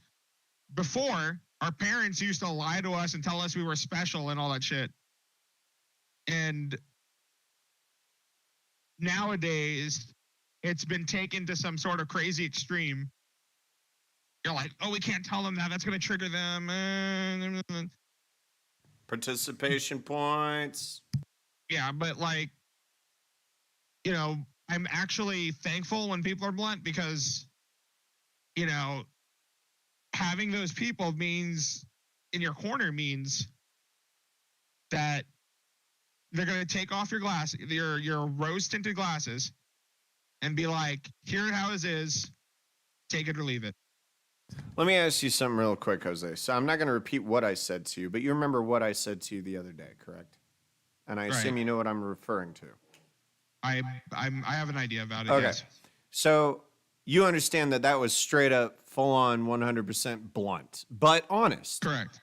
And was you it were honest. Was it offensive? No. Thank you. No, it wasn't offensive. And I think we need more of that behavior. Basically, I saw something and I was like, look, I love you, you know, this and that, but this and that. And just think about it or don't think about it. Up to you. And like, I didn't say it in that way, but you know what I mean? Like, people aren't doing that. They're just like, oh, you know what? Remember Brandy? I now finally forget about that person. But one time she said to me, I said, well, then why did you say that to me? And she said, well, I thought that's what you would want me to say. And it's like, what the shit is, like, you said it because you thought I wanted to hear it. So what does that accomplish? I'm not hearing truth. I'm not learning anything. That's what people do, dude. No one is telling the truth to anyone. And so I've just changed. Look, I love the way the doctor said it the best in Doctor Who. In this recent episode, someone said, you're a good man, doctor. That's why you have all your rules. And he said, a good man doesn't need rules. And if you think about it, that makes perfect sense. Why would a good man need rules? Rules are there to refrain from doing things you know you're good or bad at. You know what I mean?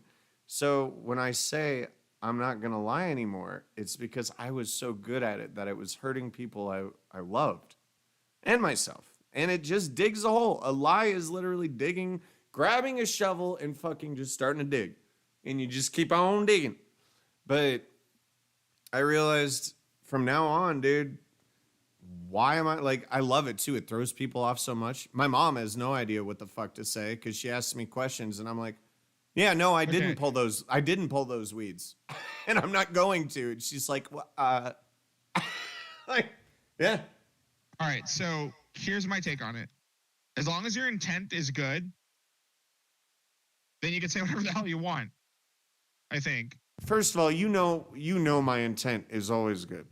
I know, but I'm saying that in general, not as something, you know, I got you. not as like, oh, it's not a personal thing. I said, if their intent is good, then if I know their intent is good, then I don't have to worry, right? Unless it's like completely like, you know, like this group of people doesn't deserve rights or something like that. Obviously that's not a good intent. But, you know, as long as your intent is good, your delivery, I don't even think about it. You told me something that day and it was hard hitting, and I appreciate you for doing that. And I think the current generation needs that because, you know, scary world out there. Some people are thrown in at an early age, you know? We're too sheltered. Yes, we are too sheltered. Hang on, Jose. Like, I want to. Oh, go ahead. Wrap it up, and like- then I want to say one more thing. Like like older generations are like, oh, we moved out at 16. We got like a job at Burger King. This is very true. We were growing up this whole time. Whoa, when I was your age. Well, you know what? My parents told me Oh, that God. too. It was especially. You're not my when- age. You didn't live in this Okay. fucking decade, you idiot. So I was 21 and I still lived at home, right? And Hey, man, I lived at home until I was 23. Right. But I'm saying my point Same. is I'm 21 and I'm still figuring shit out, you know, and or it was like okay, Saved it a was lot of 20 money, though. 22 or 23. It was whenever I got back from 21, yeah, 20. No, I'm sorry. Wait, 22. It was 22. Yeah. So I just got done with college, and I moved back. Moved back in with my parents and stuff, and then I eventually turned 23, and they're like, "Well, why are you with us still?" In a sense, Why are they- you with they- us still? Well, Your parents said, "Why are you with us still?" Well, why are you Oh, living man. with us still? Yeah, and I was like, well, All right, kid, get you know, out of here. I'm trying to move out. I have a job. I'm trying to do this and that, and it was just like, We're well, supposed to well, say I love you, yeah. but why are you still here? but then they go, when I was your age, I was in college. I was doing this. Hey. By the I had my own apartment. I had you with your mom. We were both working. By the way, when my dad went to college, do you know that people were just getting into college anywhere? They wanted students. Colleges were new. Like this was like everyone wanted students. Now they didn't have to go through God. They don't see we're good at adapting, and I hope that we don't stop. Because I think they were the same way. But when they got comfortable and found success and they were tired and old, they said, I'm done. I'm done keeping up with the times. I'm done. So, exactly. That's why you have kids, so that when they start making money, they can start fucking abusing their power. Well, they're yeah. They'll be like, I brought you into this world. what's the I can word? take you out. Made up Give us power. money. Anyway, no, so, oh, fuck. What was my point? The hell was I talking about? Get me on track, Chief. Money Adjusting. and adjusting. I don't care. Just making witty commentary about I had how, some- like, the older generation is like, we brought you into this world. We could take you out. I had Give us something. money. Wage slave. I'm being sarcastic. No, I had something to wrap it up, and I can't. Fuck.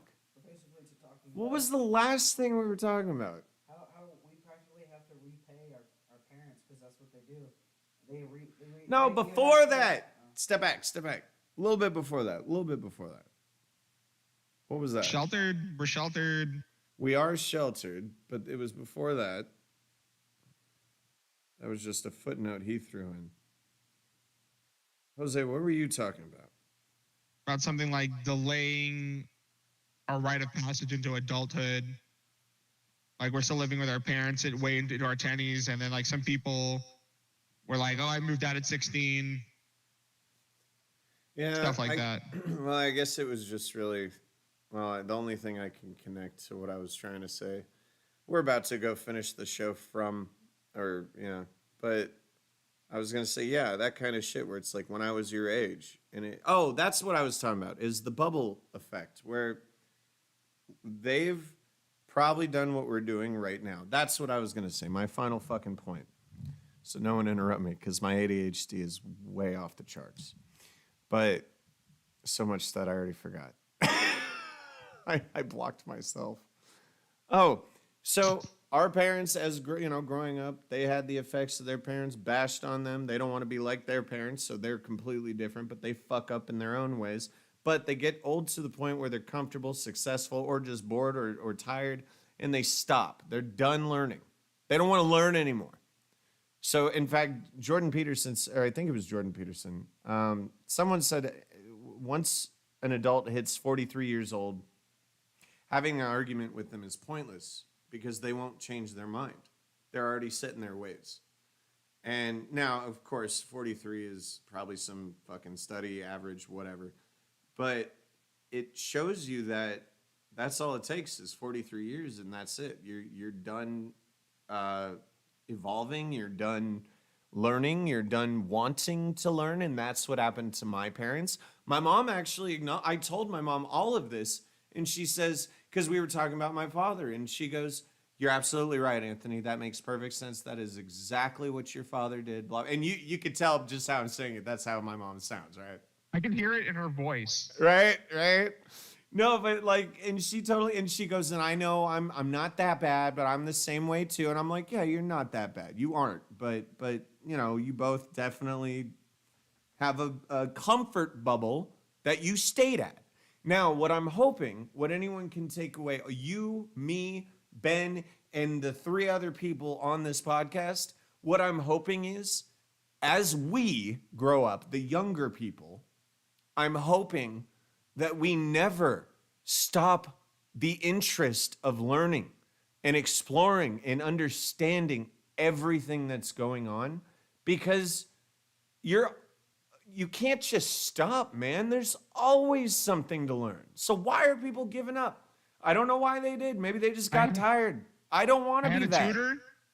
I had a tutor who said that a classroom is just a building, and you're going to learn whether or not you're in that building. Yeah, it's a pretty close parallel, but I see what you're saying. Yeah, like no matter what, you're gonna learn. It doesn't matter where the fuck. Yeah, I see what you're saying. Yeah, you're right. You can't just be in school and you can't. School's you can't just expect school. to- You can't expect to stop learning once you're. And done that's with why it. blocking books and censoring shit isn't gonna stop us. We're gonna see it in the wrong way. They're going Right, to download it off because- the internet. Like, Because what we should do is, in high school especially, we should be teaching teenagers how to, like, at least start life, or at least know how to I had move this out whole of their parents' conversation with house, someone last or- night. how to be set up for life. How to write a because most resume, people- how to do your taxes, Right. how to do a Most job people- interview. Right, which someone didn't learn, and they really needed. Zachariah, you mean Sluggy Dougie? Sluggy Dougie? is that his, But- like, stage name now? It's Oh yeah, he's a piece of shit. He's Sluggy Dougie. yeah, but it's gotten to the point to where it's like you're eventually released out into the wild per se, and it's just like. Yeah, and then you get your parents saying, well, when I was your age, I already had a job. Well, guess what? You walked into the building, said, can I have a job? They said yes. Shut the fuck up. Get with reality, man. That's what I'm saying. Is like they have such a disconnect. Not all parents. Sometimes we have some old ass customers on the phone that are just fucking, you would think they're 40 or 50, but no, they're 90.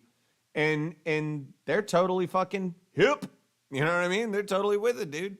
But there's I too feel many. like with old people, it's pretty bipolar. They're either with it or they're like stuck in the past of something. Like, oh, back in my day. Well, that's always going to be XYZ, true. That's yeah. why I'm saying what we need to do. No, what I'm saying is a majority of them are not that. What I'm saying is what I hope that our generations, plural, everything after our parents, you and me, Jose.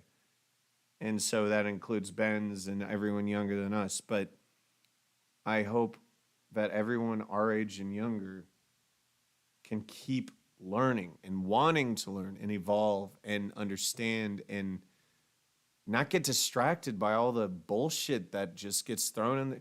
You know how much clickbait distracts people from reality? Because Like they I need to said, make- the yeah. whole I didn't even read it. The whole Daniel Radcliffe shit.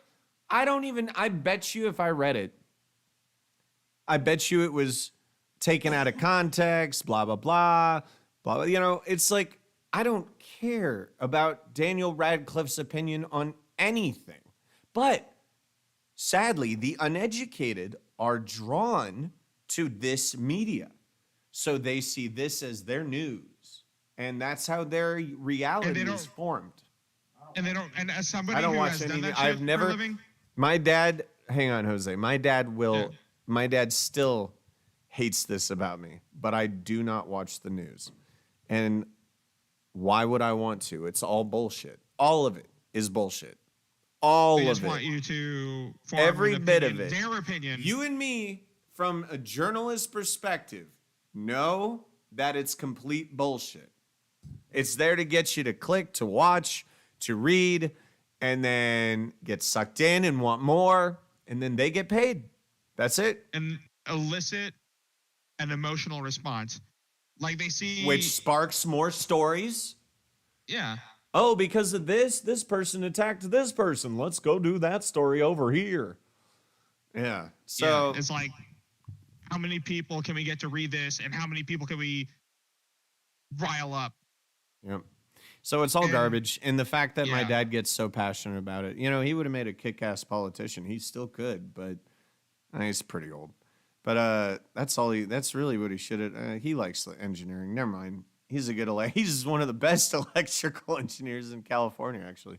But or in the United States. But yeah, dude, he's retired, but he does it for fun still. So that's pretty cool. But yeah, he's pretty interesting when it comes to like his life revolves around current events and political what do you call it? Policy, just everything. And he would have made a really good politician because he's smart and honest enough. Honest enough. No one's honest. No one's Until honest. somebody writes purely. a check. Well, no. And But is if he were to be a politician, he'd be like the most honest politician there is. But anyway, look, this has been a great evening, Jose. It's been wonderful seeing you. Do you have anything you want to say to everyone before we wrap it up, and then I'll close this up here? Well, I hope everybody's learned something here today.